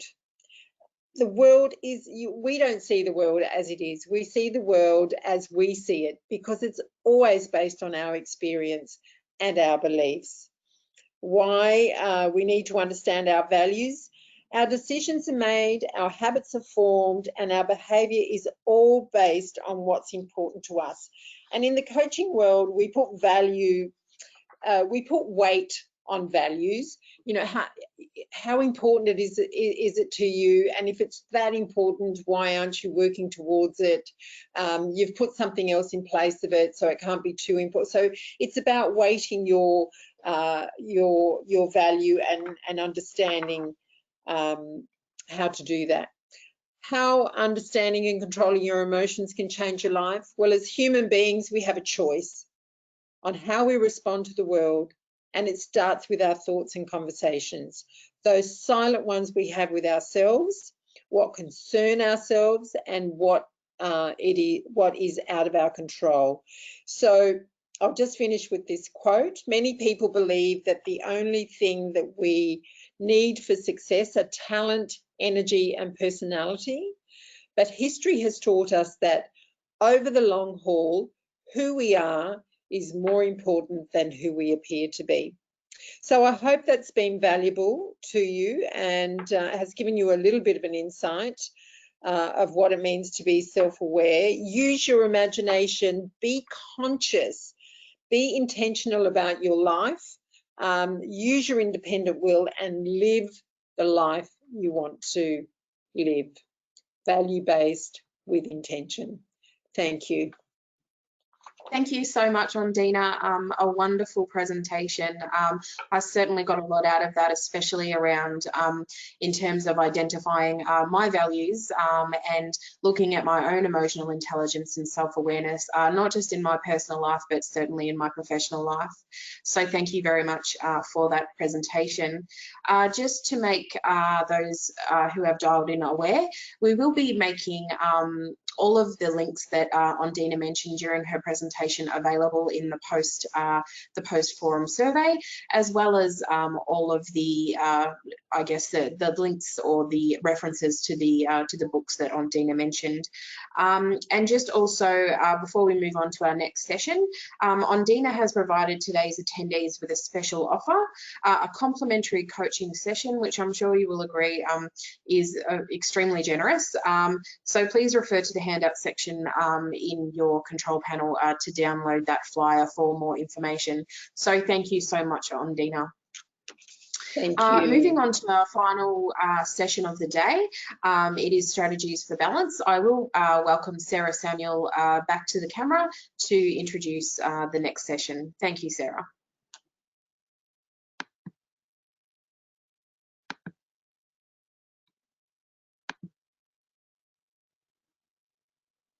Hi, Sarah. I'm so sorry. It's Sam from the AAA. You're just on mute there. I feel like Callie's totally right. Total hashtag of 2020 is you're on mute. Yeah, thank you. Got it on. I was like trying not to have that happen, but oh well, you know, things happen. Anyway, as I was saying, nobody heard me say, but thank you again and welcome to the second panel session. At the outset of the pandemic, the switch from the office to home office was perhaps the most immediate change to traditional workplace dynamics. The spare room suddenly became the boardroom. Lunches at cafe with colleagues became lunches at the kitchen table with the kids.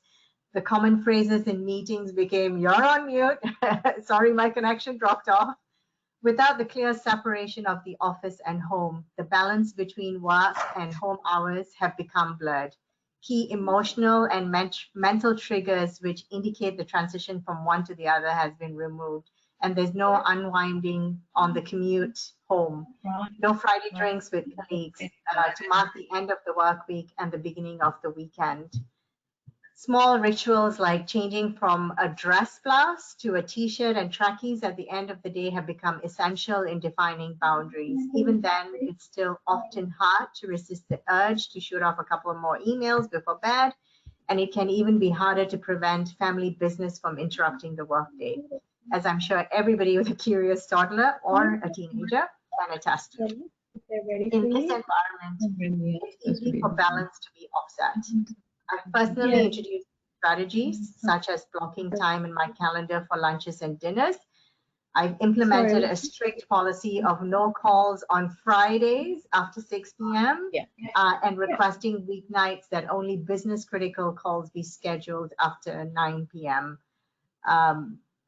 Just to put that into context, it's just simply because I work in a global organization and our meetings do tend to go on till 11 at night because our colleagues from the US come in as well.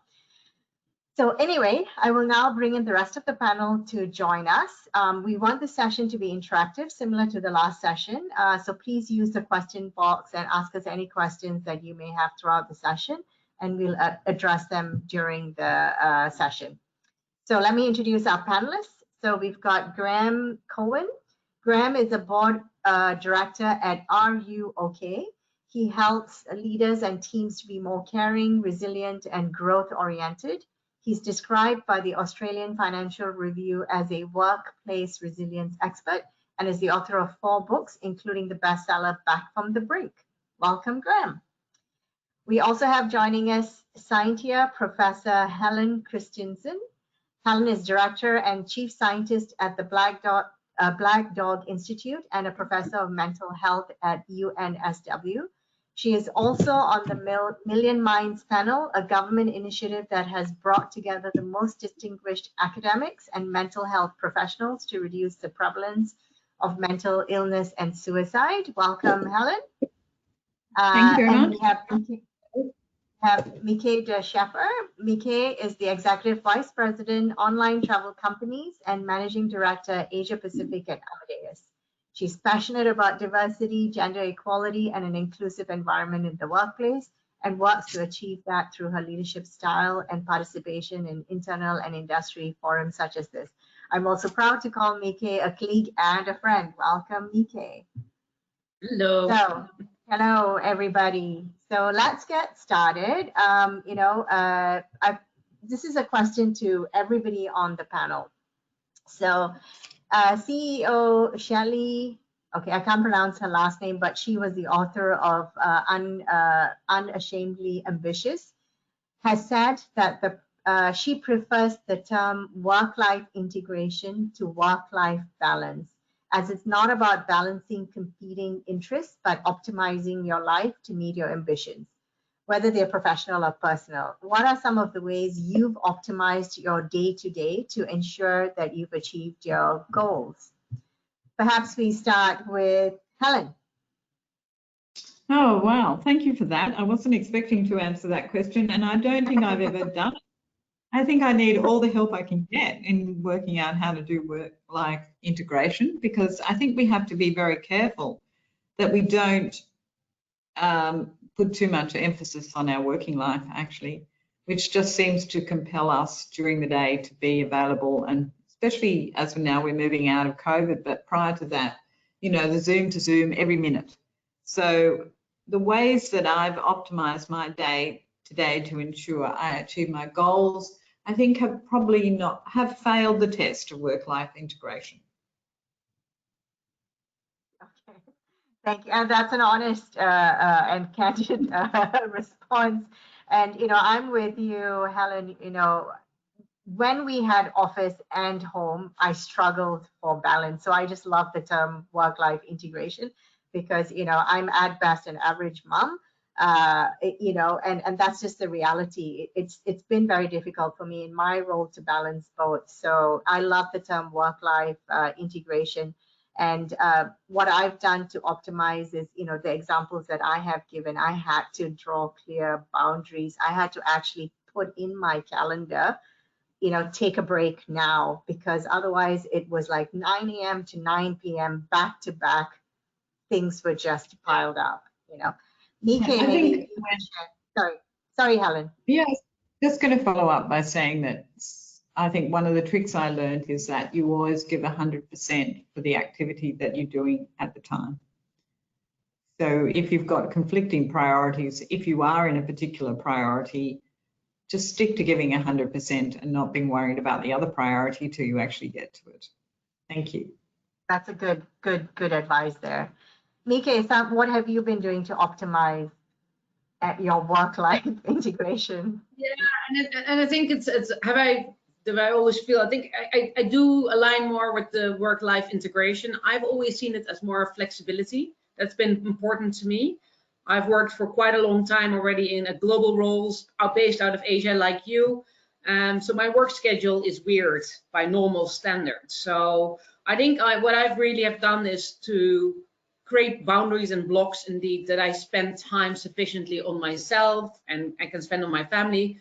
So before COVID, when we were in the office, I would make sure I blocked the time between 6 and 9 to have dinner with the kids and put them to bed.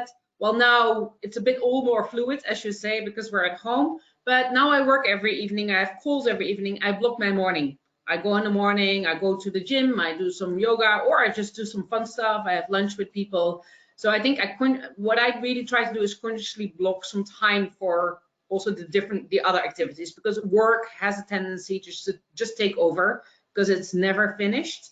And I think as Helen says, when you do something, you're outside. I've gotten better at just completely switching off. So one of the things I really do in the weekends, I do not check my email. People know if it's urgent, they have to WhatsApp me, and I don't think most things are that urgent. So I really try to consciously switch off. I also really take a break. I take time off, and then I do not look at email, and I really try to make sure that I'm fully there at the other place. So I think for me, it's always been about flexibility, and that for me has worked. But I think it's very important that everybody finds what works for them, because every life situation is different. That's great. That's great advice as well. Graham, how have you been optimizing your time during, and integrating work and life? Yeah, I really don't like the term work-life balance, because to me that implies that life is good, work is bad. And for many of us, myself included, work is something that I really enjoy. I find very meaningful. But I think it is, one of the things we need to do is to make sure that we do things during the day that are good for us. And I tell people that you need to act like a VIP in, my presentations. What that means is that the V stands for vitality. So what are you doing in your day which is good for you, like in terms of your physical activity, resting, meditating. The I is for intimacy. So, who can you speak to or have contact in one day that is good for you? A friend or a colleague that, has your best interests at heart. And P is for prosperity, and it's your contribution energy.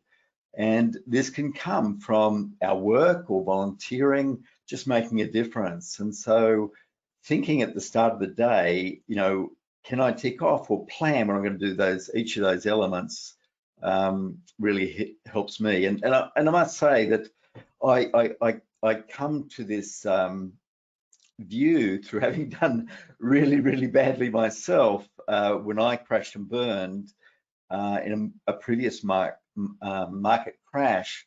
And I was essentially out of work. I was on stress leave, on depression leave. I was out of work for 5 years. So I learned the hard way that you need to make sure that you put things in place that provide that balance. But if you do, it boosts your mood. And if we're in a positive mood, we're going to be much more effective and in a much better place to give our best. Thank you. Thanks so much for that. So I think throughout the day, I've now learned lots of tips and from all of you guys. So thank you for sharing that. I think that would be really beneficial for the rest of our audience as well. So Nike, question for you here. Planning and setting out a career path has often been highlighted as a key in enabling women to rise to leadership positions. In 2020, when circumstances seem to change from day to day, how can women plan ahead to reach their career milestone? Is adaptability key? Okay. I'm not sure if COVID really changes my perspective on this. I think it's just more how I believe that you can work out your career path or figure out how you can realize your ambitions. I think for me, it's always been about being clear about your vision. And I, for myself, call this like the big, hairy, auspicious goal, like the BHAG. It's having this bold goal that's far out and you have no clue how to get there. But it is kind of where you want to go. It's kind of the North Star that you want to get to. And I think that really helps having that North Star in mind. And the North Star can change over time, but it is good to have that because it gives you direction. And I think that's important for everybody to have some direction. Then I think what you need to accept is that the path towards that direction is probably not a straight line. And that you need to, I always say, let yourself go a little bit. Being comfortable that as long as you have the direction in mind, you'll get there one day, even though if the road goes a little bit by the sideways now and then. I think actually it's probably better if it's not a straight line, because I think a straight line can be pretty tricky. It's probably better to have discovered some different paths and to build upon that. I think my principle in my own career development, while I have my North Star, every time I take a new step or a move, I think about what's the next thing I want to learn. Because for me, it is really about that your career path is also about building your experiences. And because I believe strongly that experiences are always yours to keep, while jobs and titles can be taken away, the experiences that you build up as you go through the different steps that you take, the different roles, are always yours. And you can always stand on those and then build from there. So I think those are for me the key components. It's that bold vision, that North Star, and then really building your experiences over time. Helen or Graham, would you like to add? Nope. Okay. So just summarizing. Sorry, Helen. I was just going to add something, because I thought what you said there, Miki, was really good. I think one of the things that stops women really going forward is what you might say their own neuroticism, their own fear of failure, their own belief that they're not good enough, that they really aren't able to operate in the world as well as other people. I mean, this is pretty rife, I think, amongst women. And I think it's absolutely liberating when women stop thinking that way. And that's very hard to do. But like Miki, if it's beyond you, if your mission is to do something that's beyond yourself, then you're moving towards that goal that doesn't involve having to evaluate your performance towards that goal, because what you're doing is going for the goal. So that might sound a little esoteric, but essentially if you can wipe out your neuroticism, it's so wonderful in terms of what you're trying to do. It's not about you, it's about what you're trying to aim to achieve. Thank you. And I'll just jump in briefly there as well. And I wear a hat. I previously worked for 15 years as a recruiter and headhunter, and was involved as a career coach and what have you. And I would say that as a headhunter interviewing, I would automatically ramp up what women say by about 25%, because they tend to underplay their role and also their contribution in a team. And I would tend to downplay men's claims of achievements by about the same thing, about 25%. So I think it is really, that was certainly my experience, that women weren't as good as talking about what their achievements were, and you often had to dig to really find that out. And just to reinforce what Miki said, I really think that having a sense of purpose is really, really critical. And we don't create our purpose, we uncover it. And it often comes from, what we've really enjoyed in work, what our achievements have been, but it also can come from real difficulties or setbacks that we've had. And the concept of having a purpose, I think, is fantastic, because it does help us decide each day, each week, about what I want to focus on.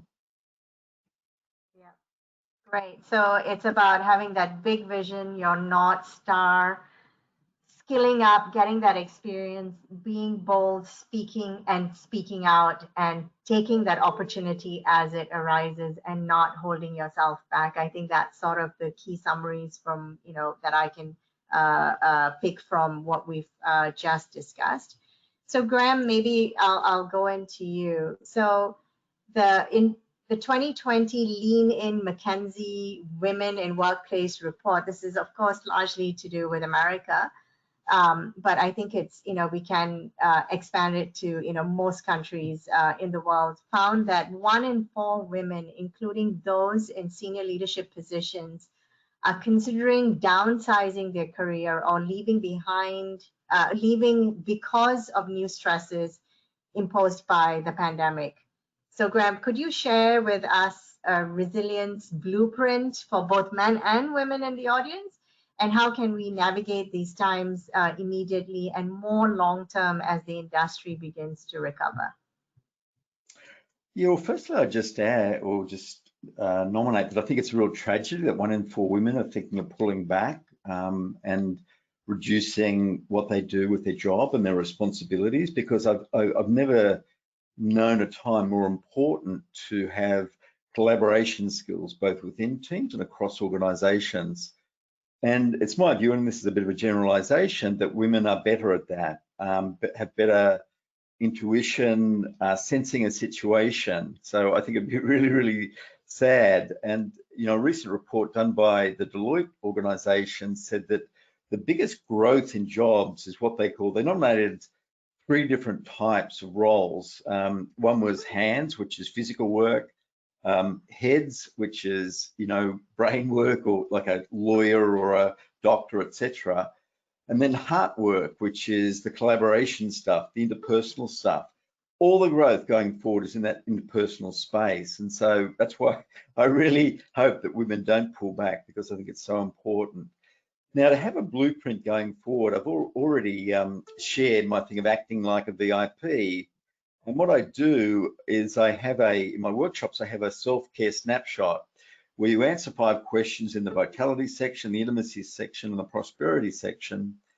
And it determines really, you know, how well you're going in each of those glasses. So I call them like your 3 glasses of well-being and resilience. And I'm very happy to share these with, you know, attendees. I'll send you a copy that can be shared. So you know straight away where you could be slipping in that well-being.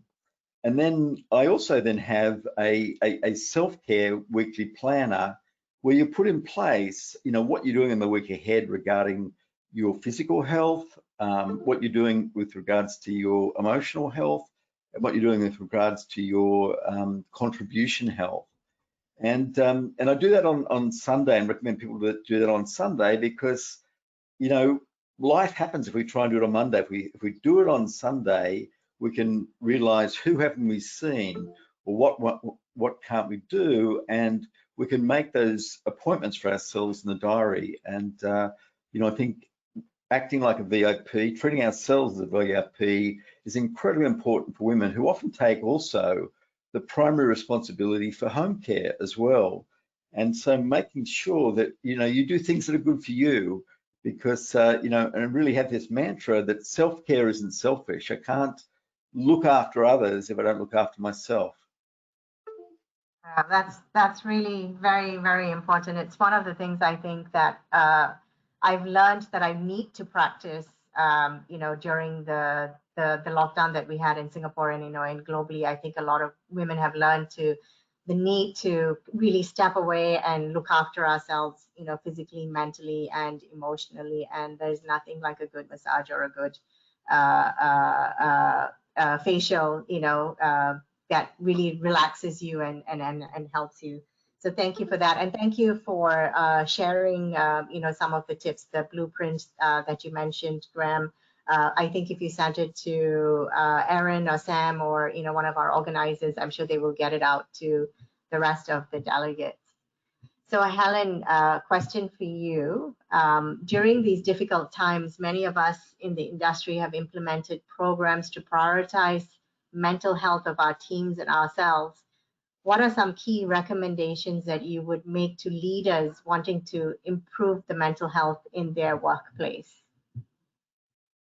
Okay, so I'm just reflecting on the previous question too, because I think it's quite relevant, and that is that women are taking the brunt of COVID, and these are structural things that individual responses, we can individually respond, but essentially we have the position here, I think, where we need to advocate for certain things, which is equal opportunity for job seeker, childcare, so women are able to actually engage in working, which they can't at the moment. I mean, it's no wonder that they're feeling completely overwhelmed by this, because they're doing more housework, more child work, doing all the teaching, or a lot more teaching than men are. Not that men aren't stepping up, but, you know, parents are doing so much more during lockdown. And really, what do they do with their jobs while they've got kids at home? And in fact, there was a quote I heard about somebody saying how great it was to do social isolation in an academic field, because it gave you so much time to think and all this sort of thing. Isaac Newton said it or something. And one of the respondents said something like, well, that's all very well. Next time anyone tells me that, I'm going to post them my 3-year-old so that see how they go in social isolation with that. So I think we have to be very realistic that there's structural things that have to be done. And, you know, it's even the case now we don't have equal work for women. There are so many things that organisations should be doing organisationally in their own places to review the salaries of women. You know, it's really not just, I don't think, an individual thing that women have to be able to kind of manage this individually. So of course, that's also something that they do have to do, because it's no point if you can't actually change the situation you're in. You have to adapt and help yourselves by being able to, if you like, accommodate the barriers that are really there. So, you know, a lot of what has been said already, you know, we need to build individual resilience, if you like. That's the kind of key word, but essentially it means making ourselves stronger in being able to respond to the adversities that we're experiencing. And there are many, many techniques and ways that we can do that, including self-help programs. When it comes to the workplace, as I said, there are huge structural issues that require a gendered response to how organisations look. And then on top of that, there are workplace programs where there's manager training, which we've found in our research trials to actually reduce the incidence of depression in organisations and increase productivity. And this is why managers learning how to manage the mental health issues that are confronting us at the moment. We know that around 50% of the population is still experiencing psychological distress as well with COVID. So I was actually asked our organisation to have a look at what we had done, and I'm pleased to say that we have worked with Jetstar, Qantas, Sydney Airport, Newcastle Airport and Fly Pelican in doing some of these programs, which essentially make a difference, make a real difference to the health and well-being of the whole population of the airport, the aviation industry. Thank you. Thank Sorry you for the long answer.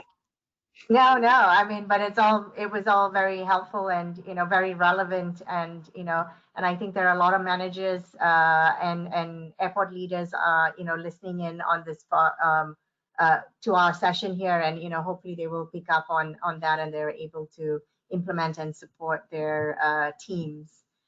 So Miki, a question to you, and I think it's, you know, to the point that Helen was just making about how parents and women are, you know, with the work from home are spending more time on housework. And in fact, I think the recent study said that mothers and I'll include parents because, you know, I'm in a, you know, very shared parenting situation. So I can't take all, you know, say that it's me who's doing it. So I'll take mothers and parents spend 21 hours a week more on housework and childcare, and that's like a half-time, full-time job in itself. And you know, and they tend to do 6 hours more than fathers. And you as a mom, Miki, you know, how important are the support structures in ensuring you have the capacity to reach your goals and objectives? I mean, you and I, we live in Singapore, so we're slightly privileged here. I was going to say we are slightly advantageous, but that's, let's say I got my kids here in Singapore and I live in Singapore, and for people nowhere in Singapore, it is easier to hire help because there's a structure of nannies and helpers that often live in house. And I would say it's a game changer to be able to enable me to do my job. And I feel very privileged that we have the opportunity to have somebody to support us. And I know with that we also support her and her family at home. And I would say one of the things I've learned here, and if I compare it to my friends in the Netherlands and other places in the world, I think the one thing it has enabled me to do is to really focus on the things that only I can do, and to outsource those things that other people can do for me, and to really appreciate the value of that. Of course, I can clean my house. Of course, I can cook. Of course, I can do the laundry. Yeah, I've done all of those things. but am I the best at it? Or is this something as well I can have somebody else help me with so I can focus on my professional career or spend time reading to my kids in the evening? Yeah, because those are things only I can do, either at work or spending the quality time with my kids. And I think I would have never learned the value of it because in many societies, it's just not that accepted or not affordable. I've absolutely realized that also it's not affordable for everyone to be able to get help. I would say for me, it's very essential, and I would be willing to pay much more for it now I've experienced it. Coming from my background in the Netherlands, it would have just not been socially accepted.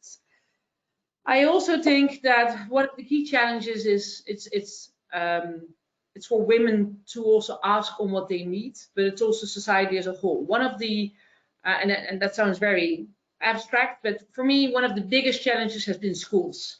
I have an 8 and a 10-year-old, and the expectation of the school on what I'm supposed to do as the mom, no matter how much I communicate that my husband also is involved, it's very difficult because the school bus calls me in the morning, even though I'm sitting in Boston in a meeting. I get the emails about preparing snacks for Easter, and it's always about the mums. And it is about insisting that dads are included because my husband wants to be involved as well. And it is about saying, hey, you cannot tell me a week in advance to create a bee costume for my daughter. You need to give me lead time for these things. So there's a combination as well of society having certain expectations on mothers. And that is a hard thing to change, no matter how strongly you have your own view on how you organize things. But again, it's starting with the first question, the balance. I also enjoy being involved, and for me, it's part of the, let's say, the game or the excitement. I enjoy organizing a play date while I'm sitting in a big board meeting and discussing, and I'm looking around thinking, you guys have no clue. And I think one of the things I've gotten feedback sometimes that I'm on my phone in meetings. I'm like, honestly, when I'm on my phone, I'm not doing what Facebook. I'm organizing play dates, I'm organizing birthday gifts. And so I've started also talking about it more and saying, okay, if my daughter calls, I will always pick up. The one thing I think there's a generational difference because I do see more men from my age or younger that are also very involved. They take active roles, they have their responsibilities.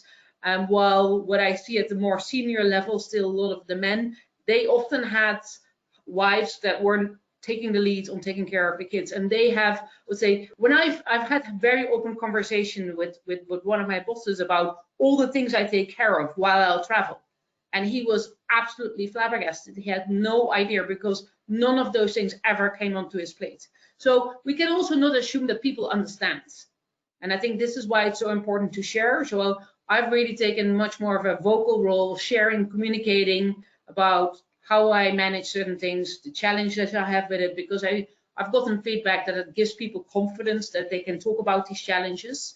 And I think this is also coming back to the previous question, Helen, on the anxiety and how people manage in this situation. I've taken an approach of being extremely open and sharing some vulnerabilities of the challenges I go through. Because as a leader, sometimes it can feel that you need to come across as being extremely confident and to give people confidence, but actually sometimes it helps more by being very open about your challenges and seeing how and helping people on how they go through, because then people feel that they can start sharing, because a lot of these things people are not sharing, especially as we're not meeting face to face. It's much easier to kind of keep up this mask of everything is great and pretty. And so in the way we're communicating now, we need to break through that by showcasing more open communication, and I think that goes for many things. Thank you. Okay. Helen or Graham, would you like to add? Okay.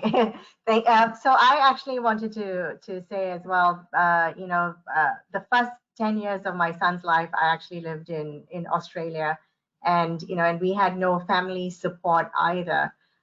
But again, as Miki was saying, I think in my generation, it's really more 50-50 in what it takes to raise a family. I had some strengths. My husband had better strengths in other areas than I did, like laundry, etc. So we shared the tasks. I was better at the homework and the music and making sure those things were happening. And so that helped me because I had that support structure of my partner at home. That really helped me to be able to integrate my work and life and be successful in the role that I'm in. And I think the other point about being open within your teams, especially as leaders, it's a very important point. One of the guys in my team actually made a comment to me that in his previous job, he felt that he couldn't talk about his family or couldn't raise any family situation. He always needed to be, be available. But because I brought in a culture to the team of, family first, and, they take priorities, learn how to prioritize. As long as you get your job done, that's, if you need that time for your family, that's really important. People are now, even within my teams, are able to talk about their family and to raise, some concerns and ask for time off if they need. And I think that conversation, that communication is a very important point for all of us for that whole integration of our work and life. And I think we're quickly running out of time. So I think I'll go to Helen again. While unprecedented is the word of the year, I have to say. And many of the challenges we face now are not new and will continue post-pandemic, and burnout is one such challenge. How do we balance our priorities to ensure we avoid it? And how do we identify some early warning signs so we prevent ourselves from being overwhelmed? So that's a very big question, but I would say it's probably not the biggest question, because I think the biggest question is how we prevent these things from happening in the first place. And that requires prevention work as opposed to responding when things are starting to fall over. So my mantra, and I guess what Black Dog Institute tries to do, is to say we can actually prevent the development of these sorts of responses by inoculating and developing our own skills and resilience, and that this should really be a lifelong learning process. But it's something that we really should be doing in schools, and we should be doing in workplaces before,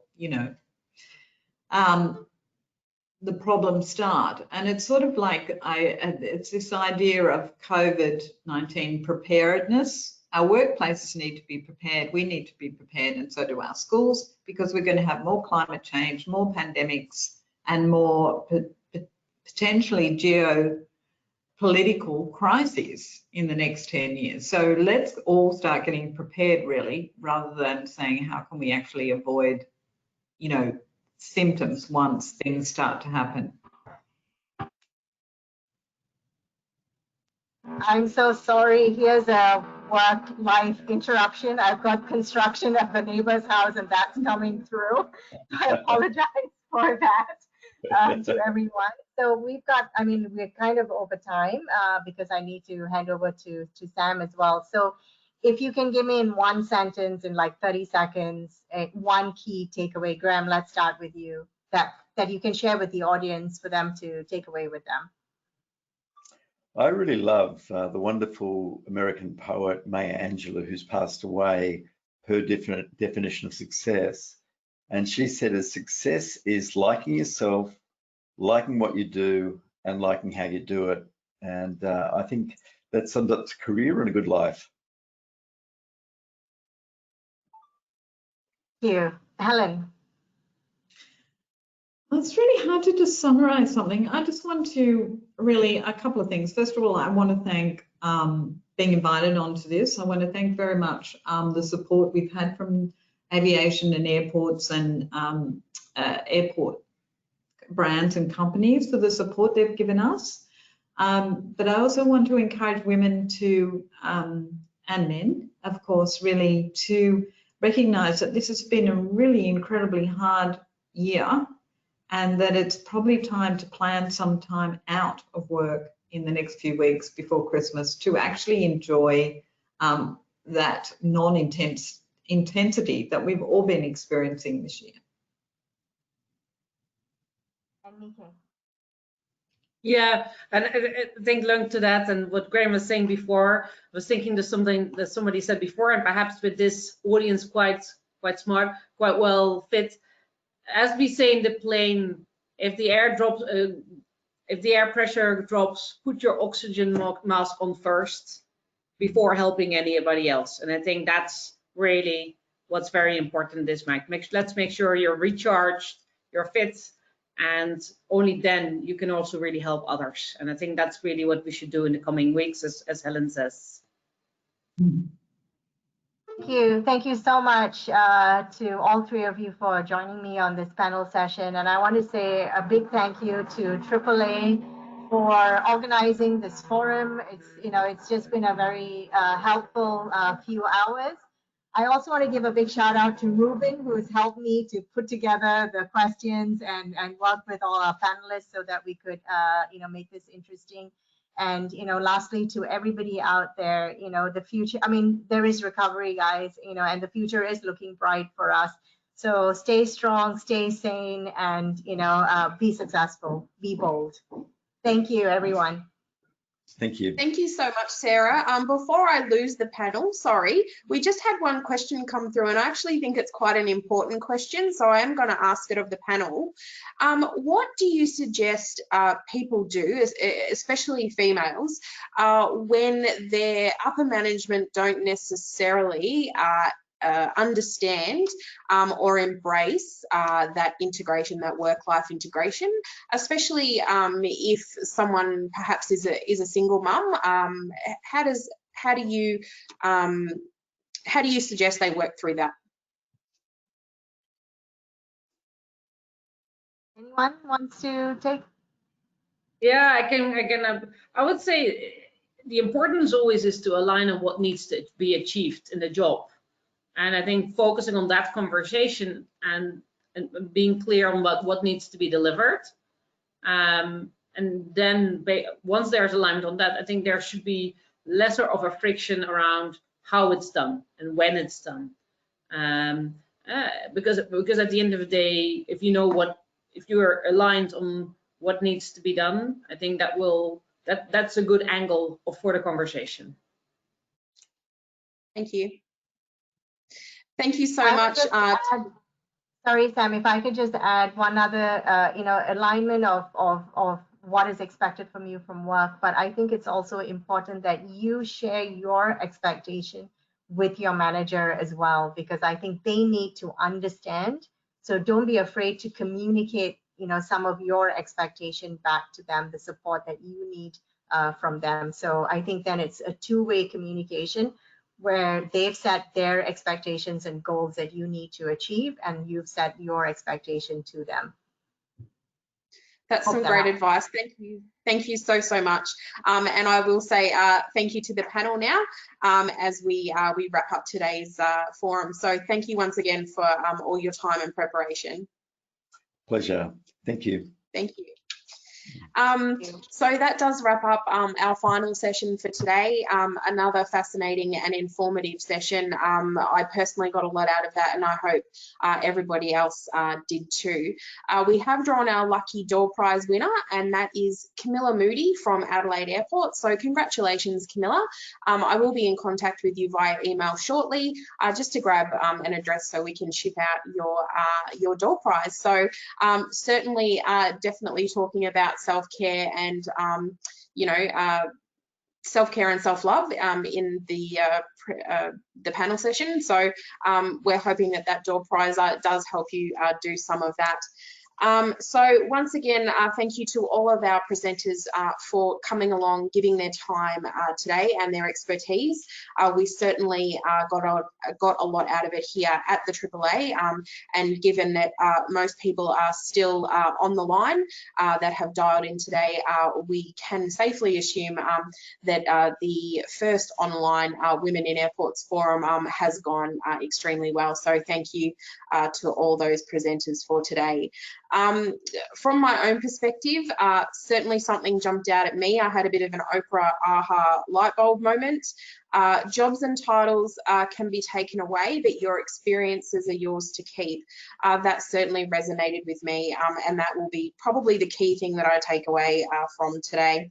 So at this stage, thank you to, once again, our major airport partners, Amadeus, as well as event partner Fulton Hogan. I very much appreciate your generous support for the Women in Airports Forum. I have already gone through the additional webinar dates for the rest of the virtual conference. So they are Tuesday the 17th of November and Thursday the 26th of November. So make sure you come along to those and register. Thank you everyone for attending today. We really appreciate your support and we look forward to seeing you online next week. Thank you.